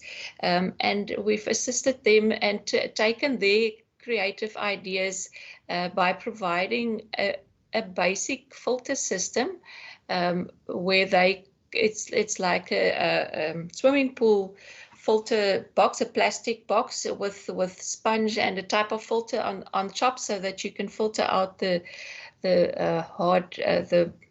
solid items, and then the water would filter through this into a piped system and go through to a further treatment system, which we call the tree well, which basically is a constructed well. You dig a hole for a tree like you would plant a tree, but with specific filter media as part of that hole. So the grey water that filtered through the basin, or what should I call it, the bucket, not a bucket, I can't get to the right word, but that then filters down through into the tree well, and the tree takes up the water and treats it basically. So you get rid of all that water sitting outside of the homes of the people living there, outside on the roads, and causing disease and causing pollution. So we looked at this in a small area actually of Langrug, and as I say, it's crucial to work closely with the community, because ultimately they then take responsibility for maintaining these systems, and it can be then expanded to the rest of the area as well. We've also looked at the opportunity to take the waste and recycle and try to get a circular economy going in terms of the waste that is collected in that area, and similarly in the Verliesdorp area, what we managed to do is to get a number of the community members that live in Verliesdorp to go and visit Langrug to see what was done there. And they were quite excited. And we also took a number of the community members from Langrug to visit Verliesdorp to tell the people about their experiences with the project and what worked, what didn't work, and so on. So I thought that was really great. One of the community members actually ended up being part of a consultant team that assists us in the Verliesdorp area. And we've also been working closely with the VPUU team when they were still in place in Verliesdorp. And what we've done, there's sometimes something small can make a big difference. As I say, the grey water disposal points in Langrug made a big difference in terms of improving the health and hygiene around the people's homes. In Verliesdorp, people were also washing their clothes at taps and various places in the community. So we worked closely with the Theewaterskloof municipality in that regard, and they built some wash basins that are connected to the sewer, but it just made it a little bit easier also for the people doing the washing, so that they could stand up and make it a little bit easier, and then the water would drain to the formal sewer system. but there are not such services in the whole of the area. So we're also looking at the areas there to provide some green infrastructure where possible, put in smaller type of constructed wetlands that are low maintenance, but that can intercept some of this waste streams so that the kids don't play in it and have a risk, and there's a risk of people getting sick in that areas. We've also looked at the solid waste stream and made some recommendations to the municipality to improve the service that is there at the moment, and also at the moment looking at how we can try and establish a buyback center there so that we could possibly stimulate the economy, the waste economy in that area, to see if we can't also assist with some jobs in that area while addressing the pollution. There is a new area that the municipality is currently developing, and they will move some of the people in the informal area to this newly established area where they are currently putting in services. So we're also trying to influence that process to make green infrastructure available and not only rely on hard infrastructure, which also requires a lot of servicing and maintenance, and trying to get the community involved in looking after these services. So yeah, that is a very short summary of what we're trying to do in those two communities to address the pollution with the community. Thank you. Thank you, Wilna. And then the last aspect of Member Maseko's batch of questions is the fourth industrial revolution and work or investment by the department in that. Helena. Thank you, HOD, and thank you to Honourable Maseko for asking a very relevant question as we move along our journey of smarter business intelligence to assist us in our decision making, in our planning, and our service delivery. I'll attempt to answer Honourable Maseko's question in two parts. The first part will look at what are we doing as a department in our journey towards adapting and digitizing in this fourth industrial revolution. Let's call it maturity journey. But I'll then also just briefly, Honourable Maseko, try to answer your question directly the way I understood your question. But by ways of background, as a department, we've declared in our 5-year strategic plan, similar to what the province has done, that we are a data-driven organisation and that we are evidence-led in our approaches to planning and responses. Now, just to mention a few examples of where we are already positioned for participating in a way that we can say is a fourth industrial revolution response. And please, colleagues, if I do miss anything, and I'm not going to try and cover everything extensively, I'm just going to cite a few examples. Please feel free to augment if I miss anything that's critically important to mention. But Honourable Maseko, the first I think real example is we have a dedicated mailbox where law enforcement transgressions can be reported to as a direct, let's call it, complaints line. And that's the law.enforcement@westerncape.gov mailbox that is looked after and attended to and administered through our environmental legal services, Mr. Muhammad's Chief Directorate. Then we also have, for instance, in the air quality and our waste management Chief Directorates, the air quality monitoring, that is real-time monitoring and reporting into business intelligence BI platforms that we can use for our decision making to inform our instruments and our responses, but also then on the waste side, the IPWIS system that measures the waste and the municipal management of waste at landfill, and in terms of that managing that bulk service. And that reporting is automated, and again, in that business intelligence environment.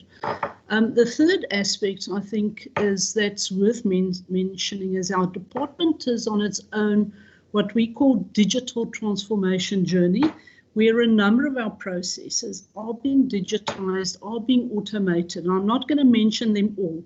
The majority of those are dealt with through the departmental integrated management of information systems, the DEMIS system, where we are as a department positioning ourselves to generate data and intelligence, automate a lot of these processes. In the process, we are progressing along this digital transformation journey to become more data driven and to use more and more evidence and real-time data for our decision making.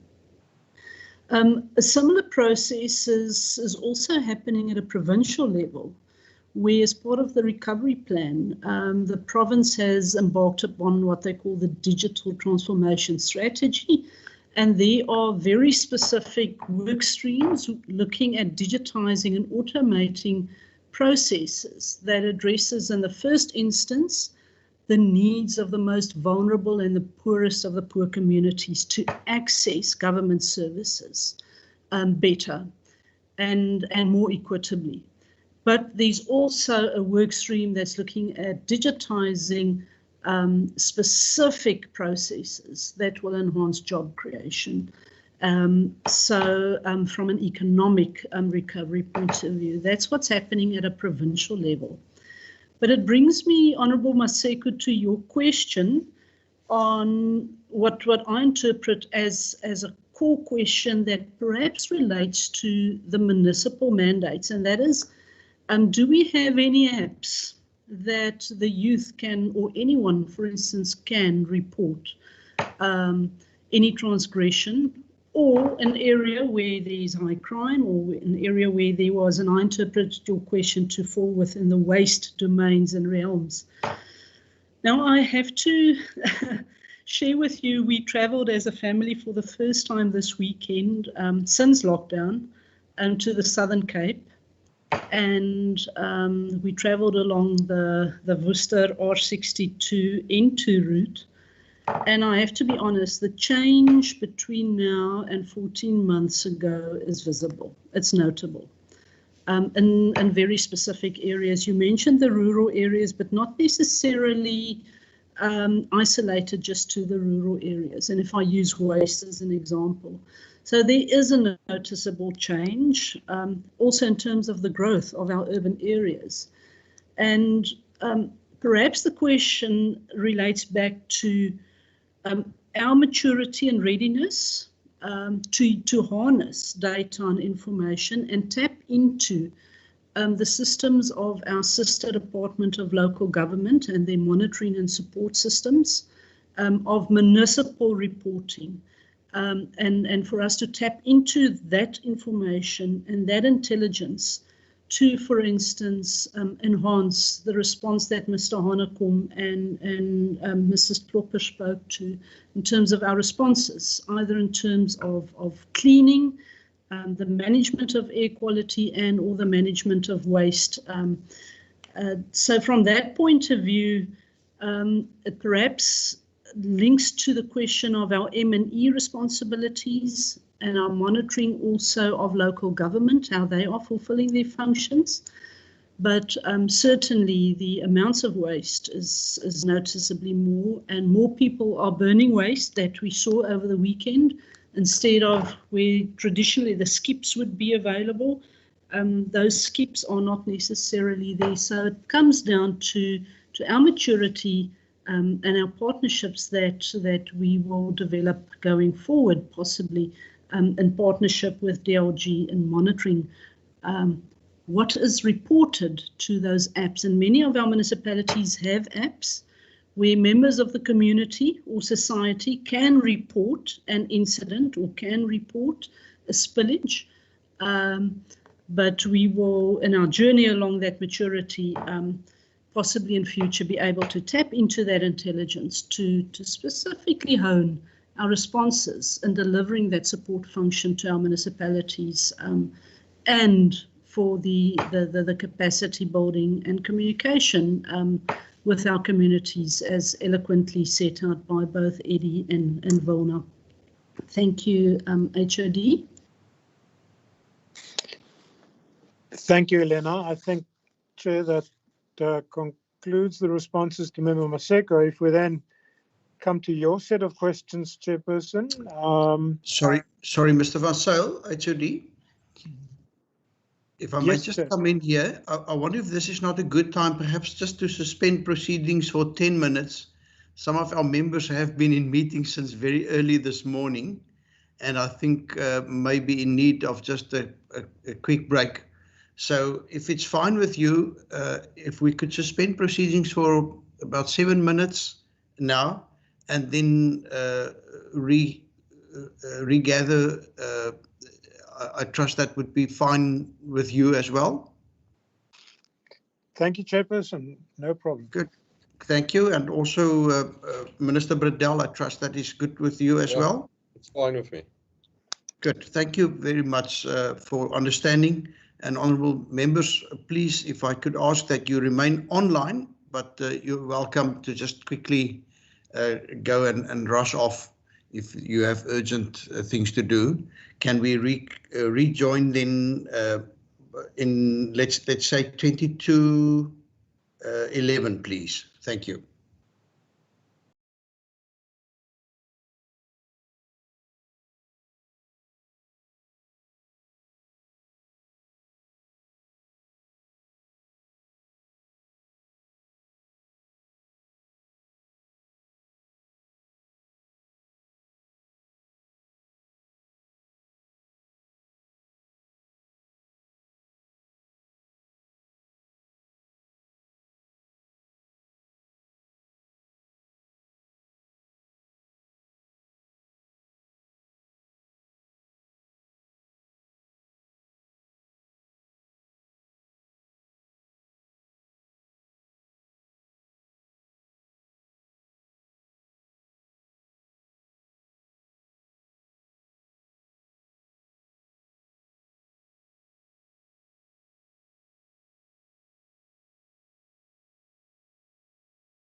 I'll just, before I hand over and back to you, Mr. Van Zyl, I would just like to acknowledge also the presence of Honourable Smith, Honourable Danville Smith, who has also just joined us. You're most welcome, Honourable Smith. We've just taken a short break, and that is why when you joined, you were met with such silence. And with that, over to you again, HOD. Chairperson, thank you.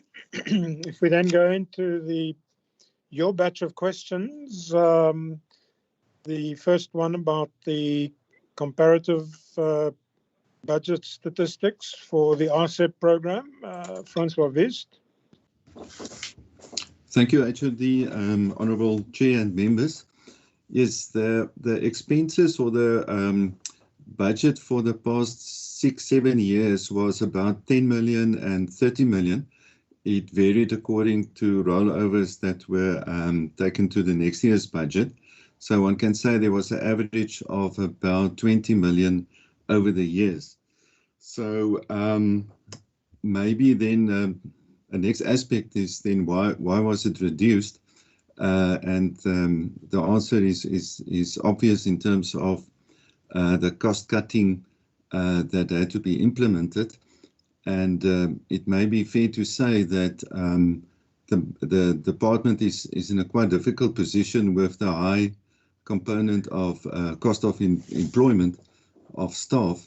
So the projects and the infrastructure type of projects had to be cut a bit more. So perhaps then the third issue or aspect is whether it is enough what we have now. Say 5.5 million is actually not a lot, especially if you also take into account the impact of inflation, and we are in 12 municipalities. But everything helps. I think it is seen as seed funding. There can be, as Honourable Chair also mentioned, leverage and multiplier effects. But for the municipalities, obviously, if those amounts become too small, they're less inclined to be interested, and the impact is less. So I think in a way, 5 or 6 million is barely hanging in there, so to speak. But we know it is difficult times, and we're hopeful that it will improve over time. I can also say that yes, 12 municipalities at the moment are a lot for that type of funding, but we are slowly exiting some of the earlier municipalities.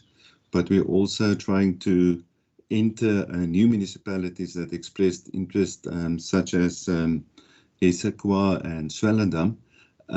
But we're also experimenting with going in with not necessarily with funding, but more with an approach to help them with short-term planning, LED projects, and so forth.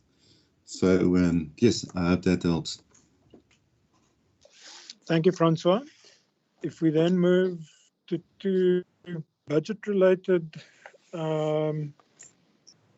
questions, the one is in the adjustment budget number 3, the non-expenditure on IT, and then the decrease in revenue from Section 24G fines. Johan Fritz.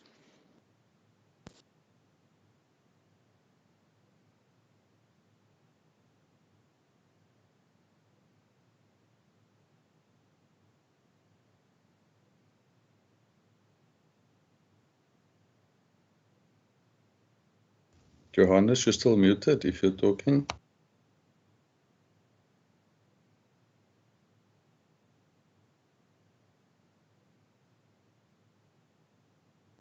Mr. Van Zyl, perhaps we can move to the next question and then give Mr. Fritz an opportunity to rejoin. Thank you, Chair. If we then go to your question around the Brandvlei Dam, the provision within the budget and APP for Department of Agriculture, and just your comments or expectation that going forward in regard to the implementation of the Brandfly Dam project, that we should avoid, if at all possible, any delays. I'm going to ask Gottlieb Arendse, who's been our representative on the steering committee of the project, and then Gerard Gerber in terms of environmental authorization aspects, to perhaps briefly address you on that. Gottlieb first. Good morning. Thanks, HOD, and good morning to all honourable chairperson and members. So yes, I served on the project steering committee for the upgrade of the Brandfly Dam, phase 1. Phase 1 in particular dealt with feasibility studies and specialist studies to guide which upgrades are needed in terms of also the best options for getting more water into the Greater Brandfly Dam. So it was a number of hydrological studies, feasibility studies, etc. And during that phase, Chair, our department have advised the project steering committee headed by Agriculture, and also the Department of Water and Sanitation at that time, in 2016 already, what activities would possibly trigger given the proposals at that time. We are moving ahead with that phase 1 came to an end at the end of 2019-2020. So we are moving now into phase 2 with the construction phase. So the constitution also of the project steering committee have changed. This is now headed by the engineers of the Department of Agriculture, looking at the implementation and the construction phase. But in 2016, we advised on the listed activities, and that most or all of that activities is being a state dam. The National Department of Environmental Affairs, Fisheries and Forestry would be the competent authority. So that's where we also being proactive. We have advised, and maybe this the time then when my colleague Gerard can come in terms of what further engagement development planning have, because that letter has been issued by development management in terms of the EIA authorizations from our department on the project. Sorry. Thank you. Thank you, Gottlieb. Morning, Honourable Chairperson, Honourable Members, Minister Bradell, HOD and colleagues. As Gottlieb have said, our department advised from 2016 already in terms of which environmental authorizations and approvals would be required. But such approval would have to be considered by the national department. But our department will continue to provide assistance and support, whether it being on the steering committee or then in terms of the regulatory processes that will be followed. But I'm largely covered by Gottlieb. Thank you. Thank you, Gottlieb and Gerard. If we understand from a WhatsApp message that Johan Fritz did experience microphone, but he'll link in and respond to the two questions from Anwar Ghafoor's laptop. So, Johan, over to you. Thank you, HOD. Good morning, Chairperson, members, Minister, HOD, Dr. Umar, and the rest of the colleagues. In terms of the, ironic on the question of IT equipment, that I'm struggling with IT connectivity. But nonetheless, on the IT equipment, basically two issues. Firstly, COVID-19 and the implications and impact of COVID-19 on the availability of IT stock in the country. Towards the end of 2019, we already started to see that there are less stock available. Some of the countries stopped with manufacturing, and then as part of as the economy opened, the uptake was quite slow in terms of further manufacturing, and also the importation into the country with quite a lot of ships being in the harbors of the various countries. That's the one part. But I think importantly also is the second part, that in terms of the State Information Technology Agency Act, departments are required to procure IT equipment via SITA. So SITA did issue a transversal contract from 2016 to 2019, which the departments utilized for the procurement of IT equipment. That contract came to an end and then was eventually extended from February 2020 till the end of January 2021. And then it's been re-extended again now from February this year until the end of April this year. These extensions are currently, while SITA is busy with the process to procure a new service provider or service providers for these the IT equipment. So if we talk about IT equipment, in this case, we're talking about the hardware, basically our desktops and then the laptops. And we need to procure, as I indicated, legislative-wise, we need to procure via SITA or from the transversal contract, since SITA established certain standards for these IT equipment. So that is the first part in terms of the availability or lack of availability of IT equipment. The second part, if we look at the 24G fines, and perhaps Charmaine can come in also in terms of the management of the 24G applications. But as you can see in the book, for 2017-18, we collected 2.8 million. 2018-19, we collected 1.9 million. And we also had a contingent asset of just over 1 million on our books. For 19-20, we collected 2.2 million with a contingent asset of 840 available. So these contingent assets are in respect of transgressors or applicants who are paying off in installments the fine. For the current year, as at current date, we collected 2.3 million. So average over the 4 years is in the region of 2.3 million. If you just look at our total revenue purse, then our own revenue makes up just below 0.5% of our total budget of 570 million.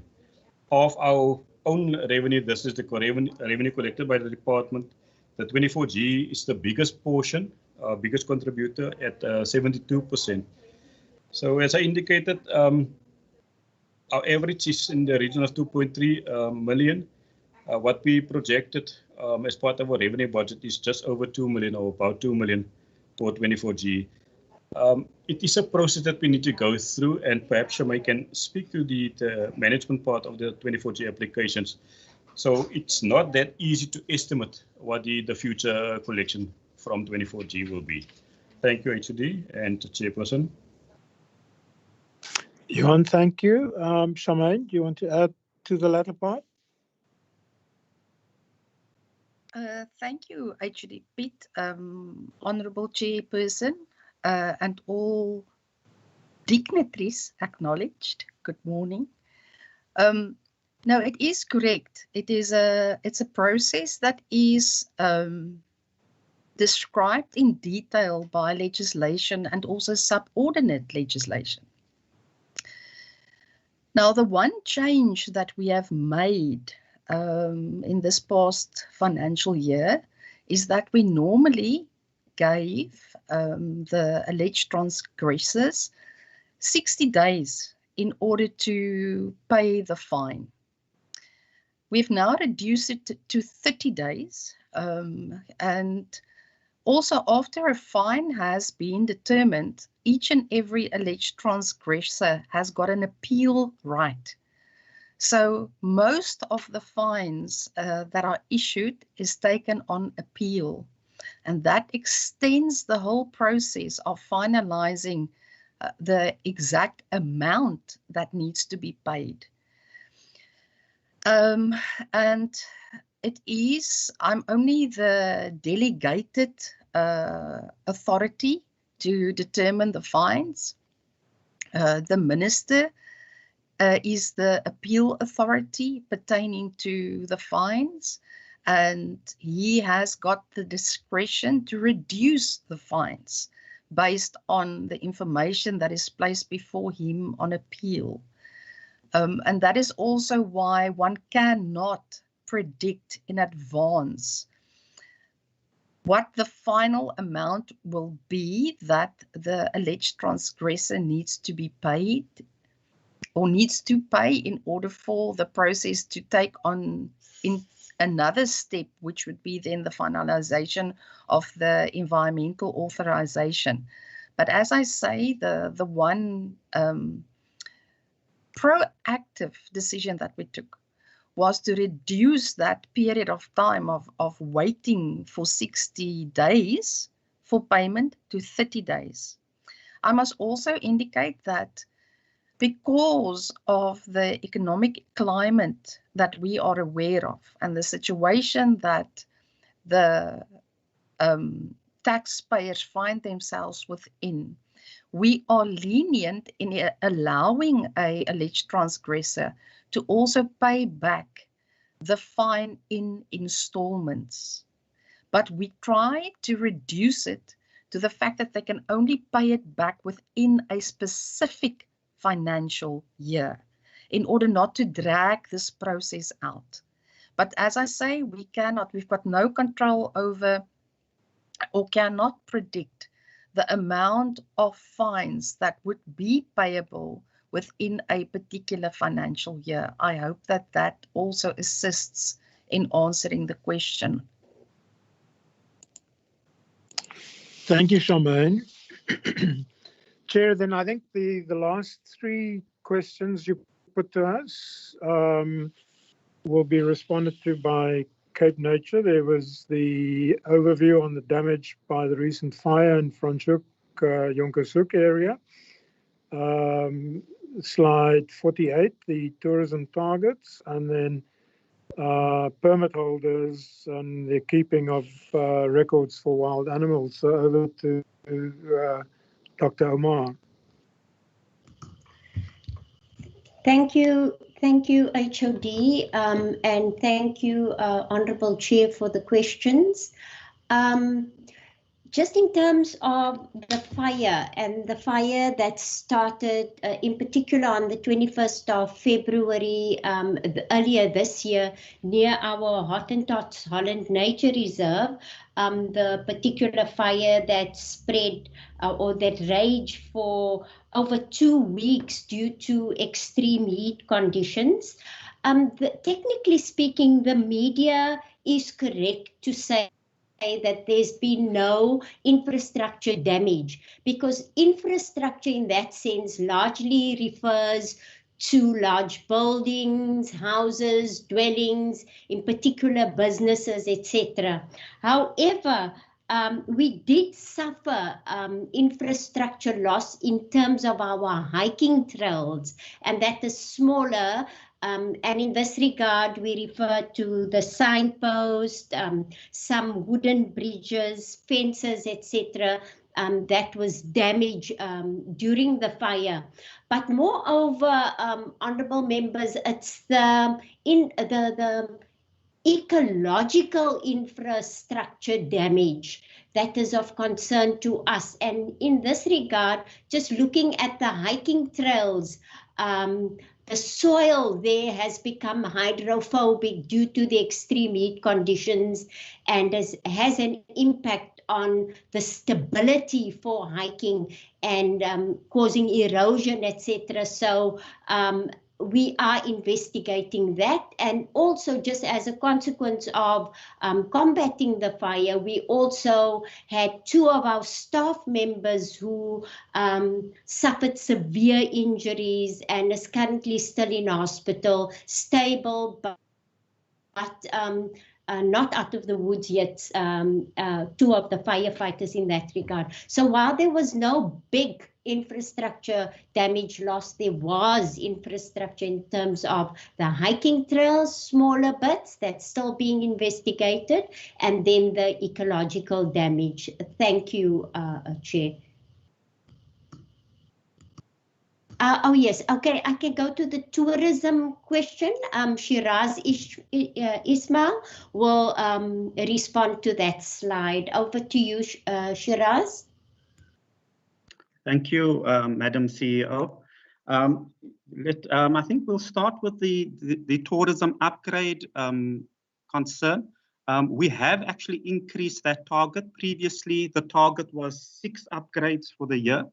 In the new APP, the 2021-22 financial year, we've increased that to 10 upgrades.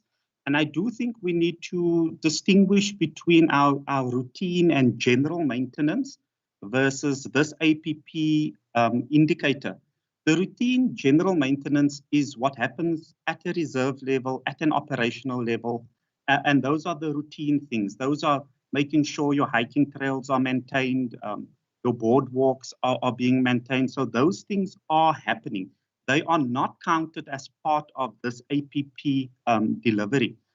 If you look at the technical indicator of this specific indicator, it speaks to any upgrades or new product development that enhances the visitor experience. For example, in the current year, we upgraded a derelict building at the Furolakite Nature Reserve to be used as an eco venue for small meetings, weddings, family gatherings, and so forth. So that is what we would classify as a product upgrade that enhances visitor experience and so forth. So we have moved from 6 previously, and we've upped that now to 10. I think we also need to be wary of capacity to implement, but also budgets to implement the various upgrades.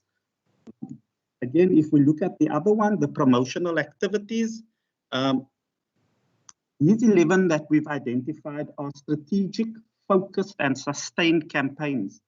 For example, the winter campaign is an annual campaign. This campaign runs for 4 months of the year, from May all the way through to August.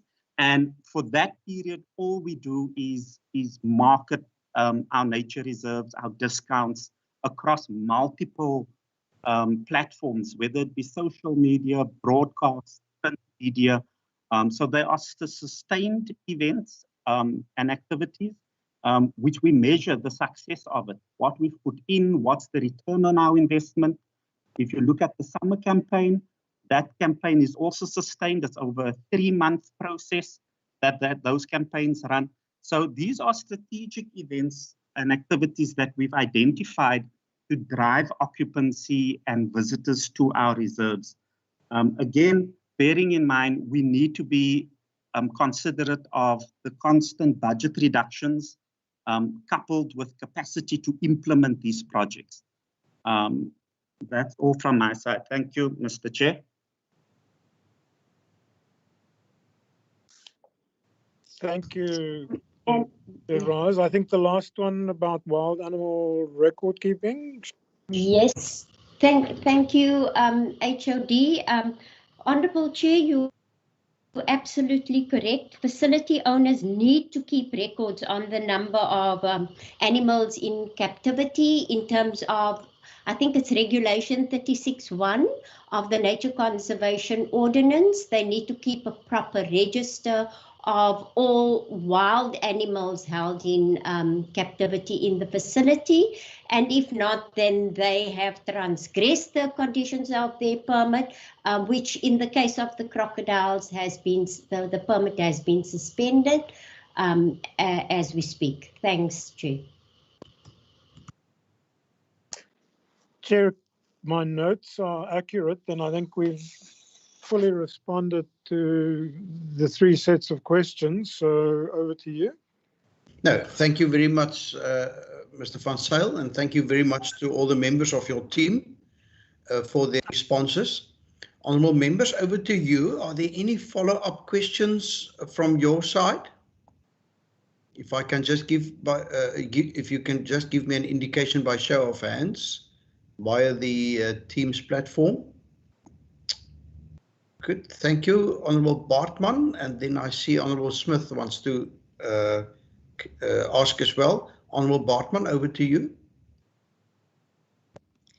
Thank you, Chair, and thank you to the department officials for the answers. Regarding the puffer fish, I would like to suggest that as an action step that even if there's no notice going out, that at least the local governments, where it is relevant, just speak to the persons employed, such as lifeguards, perhaps, and people like that, just so that people are aware of the possibility of coming across the poisonous pufferfish on the beaches, obviously. And then regarding the budget, budgeting for environmental and climate change, Ms. Shippey indicated that there's obviously a need to track the spending better. And I do know that Provincial Treasury has started a pilot in terms of obviously the artificial intelligence and machine-based learning, and to basically check things like spending and budgets and costing, and that they're starting with the Provincial Treasury before they are rolling it out to other departments. And I just wanted to find out if liaising with Provincial Treasury regarding this might be easier than for environmental, as it does seem like a department that could easily incorporate such learnings. And then to Mr. Hanekom indicated that the waste pickers are now called waste entrepreneurs, and I welcome that. I would just like to then recommend that, because I was quoting out of the budget book, that perhaps then the name of the program should also then be changed so that we don't make that particular mistake in the future. And then regarding the identification of the accreditation programs at the West Coast College and Atlantis, regarding the RAC pilot program, given that accreditation has not been completed yet, but that the partner will be endorsing while they're seeking the accreditation, if we can just continue to monitor that, because it is quite important for programs such as this, I believe, to be accredited so that people are able to put them on their CVs and able to access future jobs.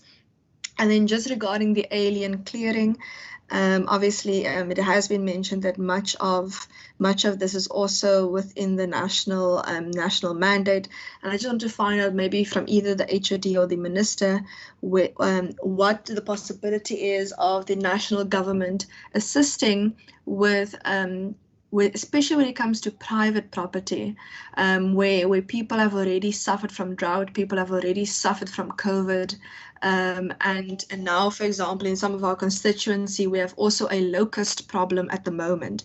And in this regard, if the national department would be able to come and do collective water management programs and assist with collectively alien clearing on those even private properties where rivers go through private and public lands, because when it comes to these various different knocks upon the economy, and we've seen the knock of energy on the economy as well, that some people just simply cannot afford to do the mechanical clearing of the alien species upon their own cost. Thank you, Chair. Thank you, Honourable Bartman, and over to Honourable Smith.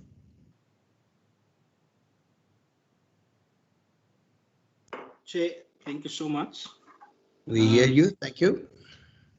Chair, I just wanted to maybe I came late, I don't know. Just a quick explanation, or just why there is a 29 million underspending.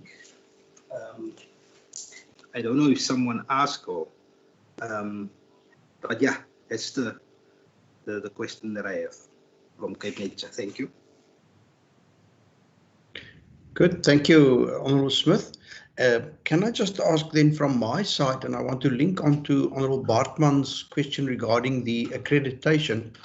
For me, one of the big contributions of the EPWP program has been the option that those EPWP workers will also gain skills and hopefully be recognized for the training and the gain in skills which they've undergone. And my question is just to what extent is the training that this department is offering to EPWP workers then accredited training, and to what extent will they then be able to give credit or add to their curriculum vitae the training that they've undergone through the EPWP program in order for them to secure even improved work after they exit such a program. And with that, Mr. Van Sail, I want to hand back to you. Chairperson, thank you. I'm going to ask Member Smith's question on the Cape Nature underspending. Dr. Omar and Mr. Mohammed Bayat might respond to that. And then your question, Chair, on EPWP and skills training and accreditation. I'm going to ask Karen or Marlene to make an input, but then specifically also Cape Nature, because the biggest part of expenditure on Vote 9 does happen through Cape Nature. If I then look at the follow-up comments from Member Bartman, I will respond to a number of those. I think the suggestion that we put out a caution to residents, I think is good advice, and I will certainly discuss it with Minister Bradell, and possibly we can, through his media liaison officer, just put out a cautionary note based on the information that Marlene shared in responding to the question earlier. Secondly, I think we've never shied away in this department to be used for guinea pigs on pilot projects, and certainly we'll check with our colleagues in Provincial Treasury if they want to work with us on the tracking of expenditure program, then certainly we would be quite happy to work with them. We note, Member Bartman, your comment about, and certainly as Eddie indicated earlier, our preference is also to use the term wastepreneurs. However, the Waste Picker Support Program is the official name used by the National Department of Environment, Forestry and Fisheries, who are also the sponsor of the program. So certainly insofar as our own program activities, we would stick to the wastepreneurs one. We'll certainly be following, as Joy indicated, the ensuring that we do get sooner rather than later the RAC accreditation of the training program at the West Coast College. And then I think your comment or question, whether it would not be possible, given the economic circumstances prevailing, that there could be some national assistance to private property owners, also in respect of alien clearing. I'm going to ask Marlene perhaps to respond to that, but if I then first move on to, unless Karen, you're ready to answer that, please go ahead. Thank you very much. There would have to be a specific project formulated around that based on the facts, and it would probably require a disaster management response. So it would be where there are unusual hardships being experienced. So particular areas where there's been this cumulative impact of multiple disasters. In general, however, government is not allowed to spend its money in investing in private property. So it would actually have to be a deviation, and it would have to be a specific project in response, I presume, to further risk reduction. A lot of areas are not primary water catchment areas. And at the moment, the focus that we've had, certainly in terms of the alien clearing money that is available, is to primarily, from the province's side, to look at those strategic catchments, so the water that's actually being caught into the dams and into the water retrieval systems, rather than on-site systems, just so that we can make sure that there's water security for the greater number of citizens, but then also to make sure that the national programs often target particular poverty areas. So they will look at not just the water security component of it, but also where we have large numbers of people who are unemployed. And especially, I think the economic hardships have been felt by the poor even more than by landowners, because they have absolutely nothing. So often the EPWP focus is a poverty relief focus from national. There's no harm in asking, but I think it would have to be a dedicated project that would be specifically allowed as a deviation, as a risk response project.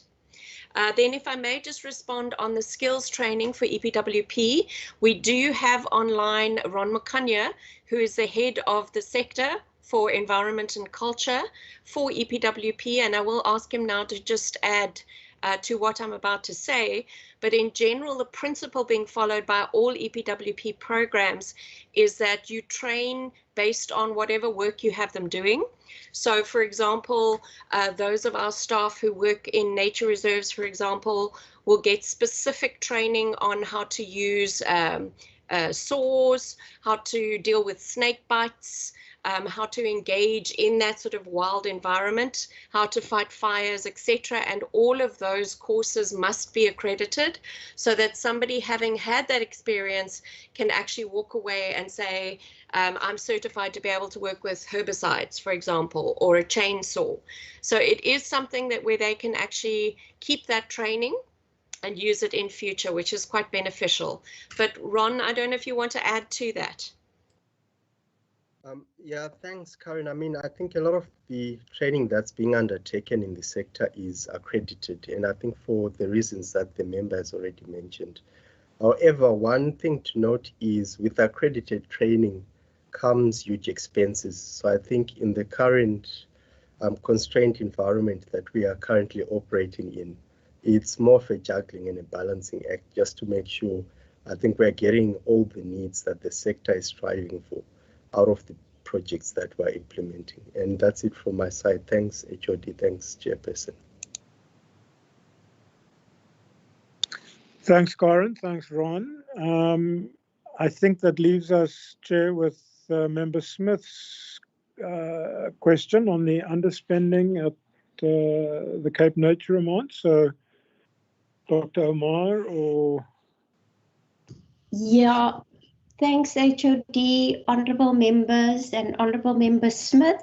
I'm not aware of a 29 million underspending, but I am aware of a reduction in our budget due to own revenue generation, which is lower, and our CFO can elaborate on this. So, Mohammed, you can come in. Thanks very much, Chair and CEO and HOD and honourable members. I hope everybody can hear me and there's no issues. Then, yes, we're not sure which page reference. There's an underspending of 29 million, but there is a reduction to the budgeted amounts, and that's in two reasons. Firstly, being the fact that our allocation to the entity via the department has been reduced in line with all other departments and entities, number one. And secondly, because of the impact of COVID-19 on the tourism industry, which has been very, very, very hard hit. So we have reduced our own revenue forecasts for the MTEF period. And hence we've had to also reduce our expenditure in line with that. And that would be the reductions in revenue. And if there are any further questions, I'll be glad to take it. Thank you. Thank you, colleagues. Chair, that's, I think, responded to the second batch of questions. Back to you. Good. Thank you very much, Mr. Van Zyl. Honourable members, are there any further follow-up questions from your side? If you could just indicate by raising your hands through the raise hand function on Teams. Good. In the absence of that, I want to give back to you, Mr. Van Zyl, for some concluding remarks, and then also to Minister Bradell.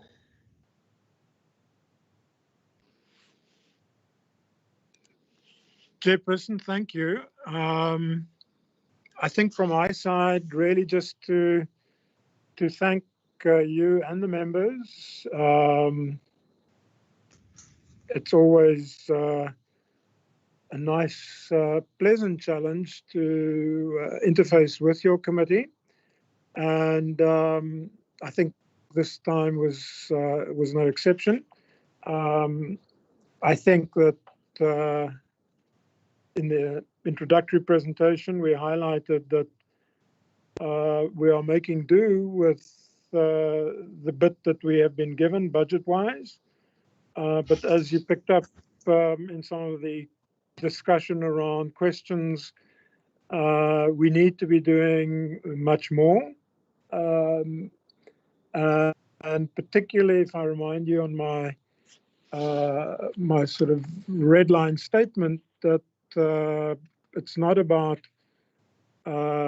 trading off in the medium to longer term. It's not about trading off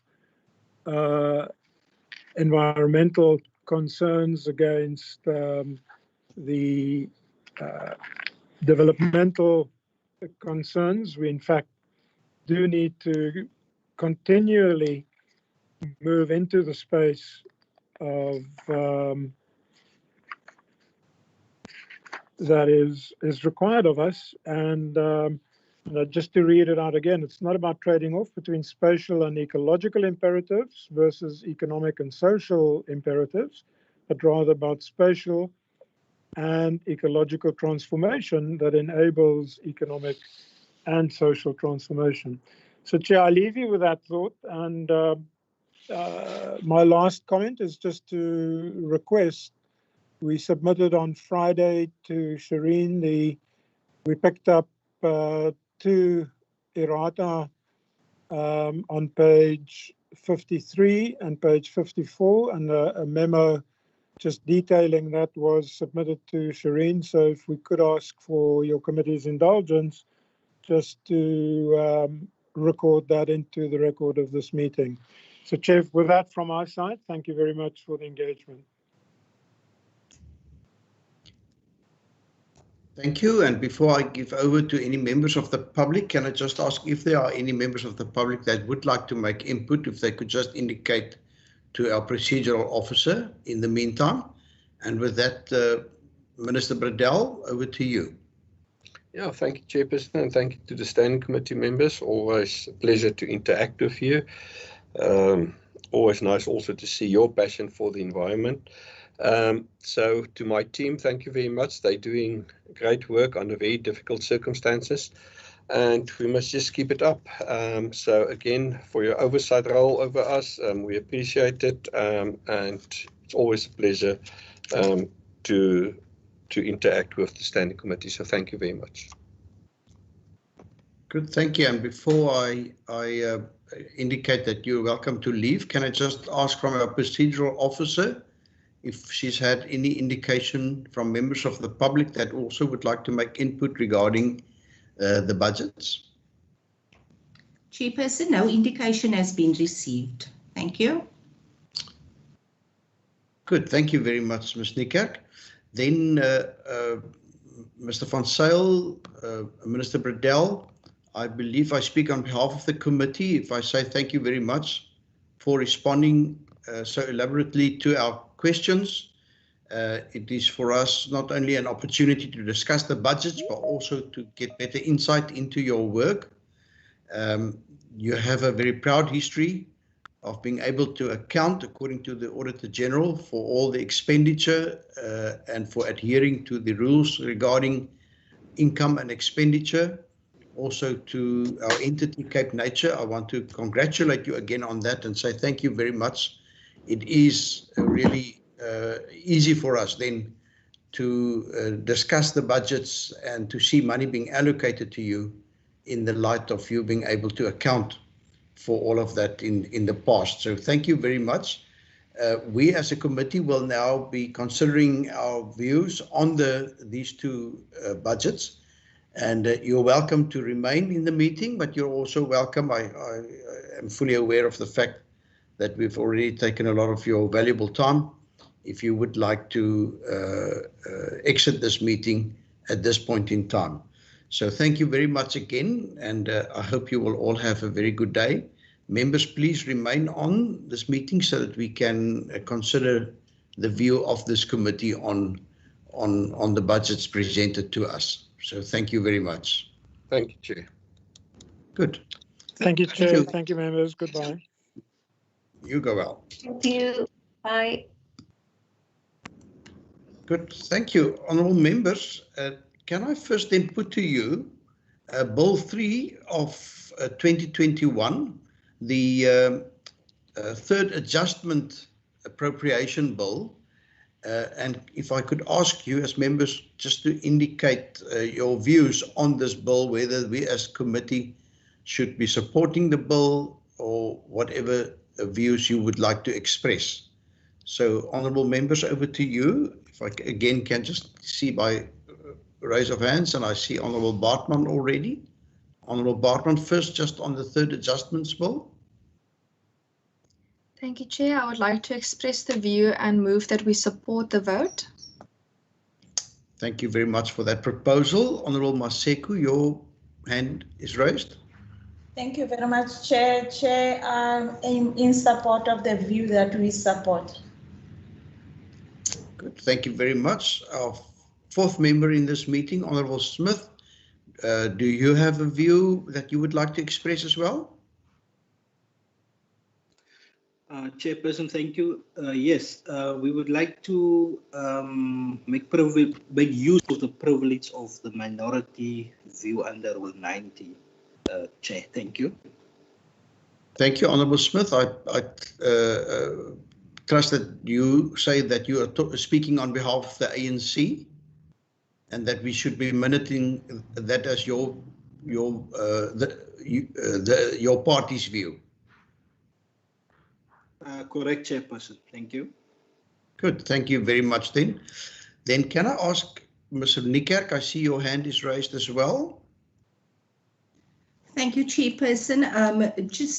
Member Smith, his minority view, the minority view of the African National Congress that needs to be expressed.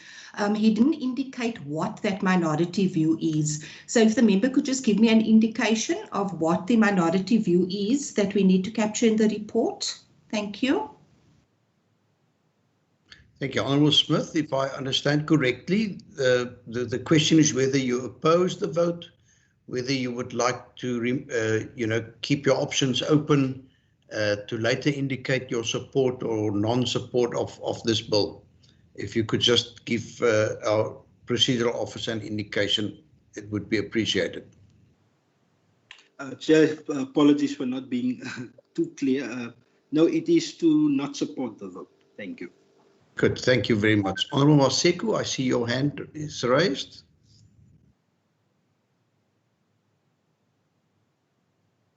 I'm sorry, Chair, it's an old hand.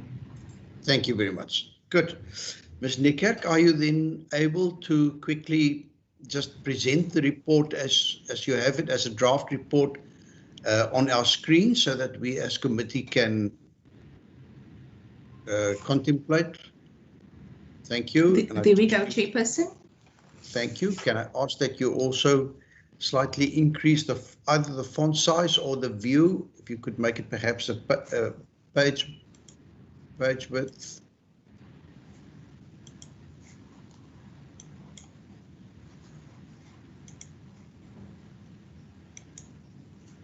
Good, thank you very much.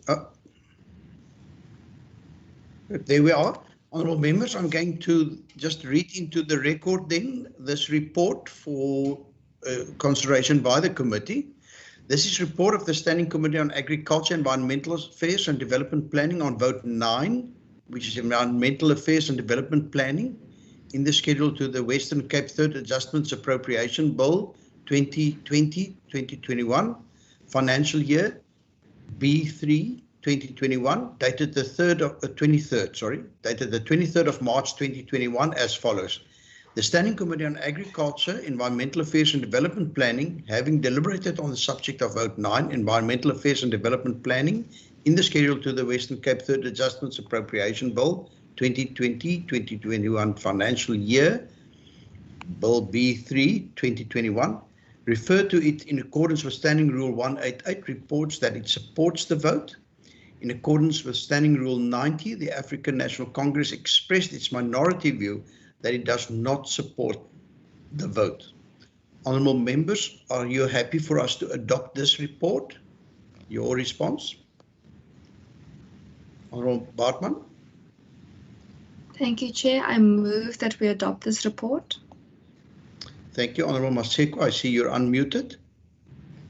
Chair, I second the adoption of the report. Thank you. And I trust that Honourable Smith is also happy with the way in which it's been recorded. Honourable members, therefore this report is then adopted. Good. Honourable members, we now move on to the consideration and adoption of the draft committee report on the Western Cape Appropriation Bill B4 of 2021. Again, if I could ask you as members just to express your views on whether we should be supporting the budget vote, yes or no. Honourable Bartman. Thank you, Chair. Chair, I move that we support the vote. Thank you. And Honourable Maseko, I see you're unmuted. Chair, I second the move that we adopt. Thank you. And then Honourable Smith, as representative of the ANC, would you like to express a view, or are you also in support of the vote? Thank you, Chairperson. Chair, again, we would like to be accommodated under Rule 90, which is a minority view not to support the vote. Thank you. Good. Thank you very much then, honourable members. In terms of our rules, that a view can be also reflected in the report. And I again want to ask Ms. Niekerk, that's very quick and efficient. Thank you very much, Ms. Niekerk. If you could just again increase the font size. Thank you. Honourable members, I'm therefore going to read into the minutes of this meeting. Report of the Standing Committee on Agriculture, Environmental Affairs and Development Planning on Vote 9, Environmental Affairs and Development Planning in the schedule to the Western Cape Appropriation Bill B4 of 2021, dated the 23rd of March 2021 as follows. The Standing Committee on Agriculture, Environmental Affairs and Development Planning, having deliberated on the subject of Vote 9, Environmental Affairs and Development Planning in the schedule to the Western Cape Appropriation Bill B4 2021, refer to it in accordance with Standing Rule 188, reports that it supports the vote. In accordance with Standing Rule 90, the African National Congress expressed its minority view that it does not support the vote. Honourable members, that is the draft report in front of us. Again, I put this for consideration. Honourable Bartman. Thank you, Chair. I move that we adopt this report. Thank you for that proposal. As it got the support, Honourable Maseko. Honourable Chair, I second the adoption of the report. Thank you. And then Honourable Smith, are you happy with the way in which the views have been recorded? I'm happy, Chairperson. Thank you. Good, thank you. Then this report is also unanimously adopted, and therefore thank you very much for that. Honourable members, that brings us to the item resolutions actions pertaining to first the third adjustments appropriation bill. You have an opportunity if you would like to propose any resolutions, but this is now just on the third adjustments bill. We will have an opportunity thereafter to the main appropriation bill as well. Any proposals on the third one? On the third adjustment, Honourable Bartman? Chair, it's related to both the third adjustment and the main.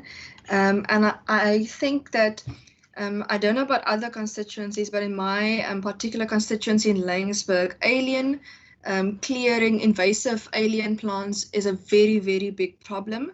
And especially when it's in rivers that cross public land as well as private land, and in particular the means of cleaning those rivers via mechanical means, by which one needs an EIA, and majority of those processes fall under the national mandate. I would like to propose that we this year sometime invite the national department relevant to this to do a briefing on its alien invasive clearing programs to us as a committee, as well as how water management programs collectively for programs such as this are incorporated as per the advice that Ms. Shippey also gave us. Because I do think it's a big problem, and with COVID, with drought, with energy, with the locusts now, it's all of these are impacting farmers. And if it impacts on the farm, it's not just one person's livelihood, it's all the farm workers' livelihoods. It is the food security on the farm, it's the possibility of flooding because the rivers might overflow and wash away arable land as well. So all of these things then start speaking to one another. And if we can receive a briefing on this, please, Chairperson, then perhaps we would be one step closer in finding a solution when it comes to what was indicated and what would possibly be risk response projects within disaster management, and which would possibly require deviations from current methods, if possible. Thank you, Chair. Good. Thank you, Honourable Bartman. And normally I don't want to dictate from the chair, but I want to give my support to that. I think if we think of previous floods and damage to bridges, etc., quite often it's the debris inside the riverbed or the vegetation that then builds up against those bridge pillars and columns, and which then causes further infrastructural damage and even led to loss of life, etc. So, honourable members, that is a resolution that's been proposed. Any other views, or are you happy for us to support that resolution? I'll take the silence as support for that resolution. Thank you very much. Honourable members, any further resolutions stemming from today's discussions?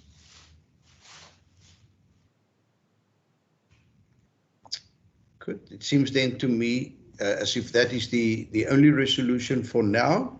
And I want to say thank you very much for that. Can I just ask, before we step off this, Ms. Niekerk, are there any? Yes, sorry, Honourable Maseko, if I've been too quick, please come in. Okay. Chair, I just wanted, if maybe on the resolutions we can record, if the department can in future maybe come and brief us about the water loss within the municipalities, because it's one of the things that are happening and we haven't engaged in depth since I think it was the last term or this term, I can't remember, that there was an argument in Kanaland municipality of the saying how much water loss is there on their records. The other official was saying this and the other official was saying something else. So it's one of the things that we have to see if we can say, but aligning it to the environmental, not taking it through the local government. I don't know how can we do that. Maybe Sharon can help me. How can we go about monitoring of the water within the municipalities using the Department of Environmental Affairs? If I can get the brains from all of you, how can we do that? Yes, thank you, Honourable Maseko. We know that, you know, the moment there's a drought or a scarcity of water, specifically for human consumption, that then becomes a disaster. And obviously the management of disasters falls under this department.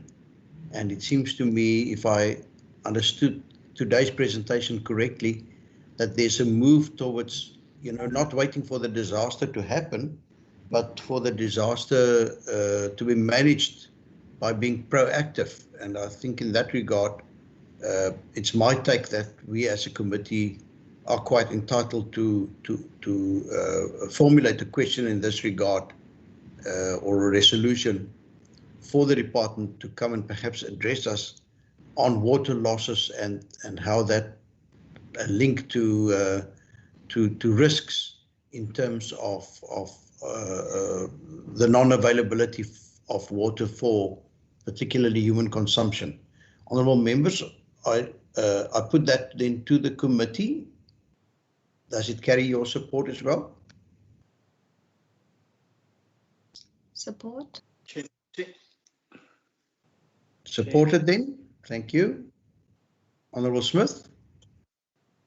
Now, Chair, I wanted to just get clarity. Is it fine? Or Yes. No, it's now the time. Everybody can take part, and if your input can help us to improve the resolution, please do so now. No. I just wanted to understand: is the water losses of any municipalities being recorded on an annual basis in the statements, financial statements, in even on the quarterly reports of the department which is responsible for that? Are we talking about the same reports that we need the question of Honourable Maseko that we need a report on or a session on, or it's something different? Thank you. Honourable Maseko. Yes, thank you very much, Chairperson. I think what I'm saying is that for the department to come and brief us on being proactive, to what extent are they being proactive in dealing with the water losses? The reality is it's happening. It's not a question of asking them if it's happening, but being proactive, what measures are in place and what innovative ways are they implementing for that? Because we are in a digital world. For the municipality to argue about how much water loss is there need to be the technology that can help them to know if there's a water loss, and they can check if there's a pipes using technology that is leaking or something to that effect. That to what extent are they mixing what's happening now digitally to the water losses, to the environment and everything. At the end, it will come back to that. Good. Thank you, Honourable Maseko. Can I just ask if we could consider, in terms of our very full program dealing with legislation going forward, would you be happy if we ask the department first to give us a written report on this, and then perhaps once we've been able to consider that report, to then come and present it to us in person, time allowing? Would you be agreeable to that? Not sure. It's not an urgent matter. I would love us to engage, so it can go. Just keep it in mind to put it in the program. I'm aware of the bills that are coming. So at the end, we will do it and engage, because I think the last term, and I'm sorry about that because I'm throwing it on your committee. It's something that we carried from the last term, and we never got a chance to engage to that effect, and it's one of the resolutions then that we said we need to engage so that we can have an understanding of how is the department really helping the municipality dealing with this problem, because we could identify it. So it will be in our tracking document for when we have time to do that. Sure. Good. Thank you for that clarity. Honourable members, I take that as the second resolution stemming from this meeting. Are there then any further resolutions that you would like to propose?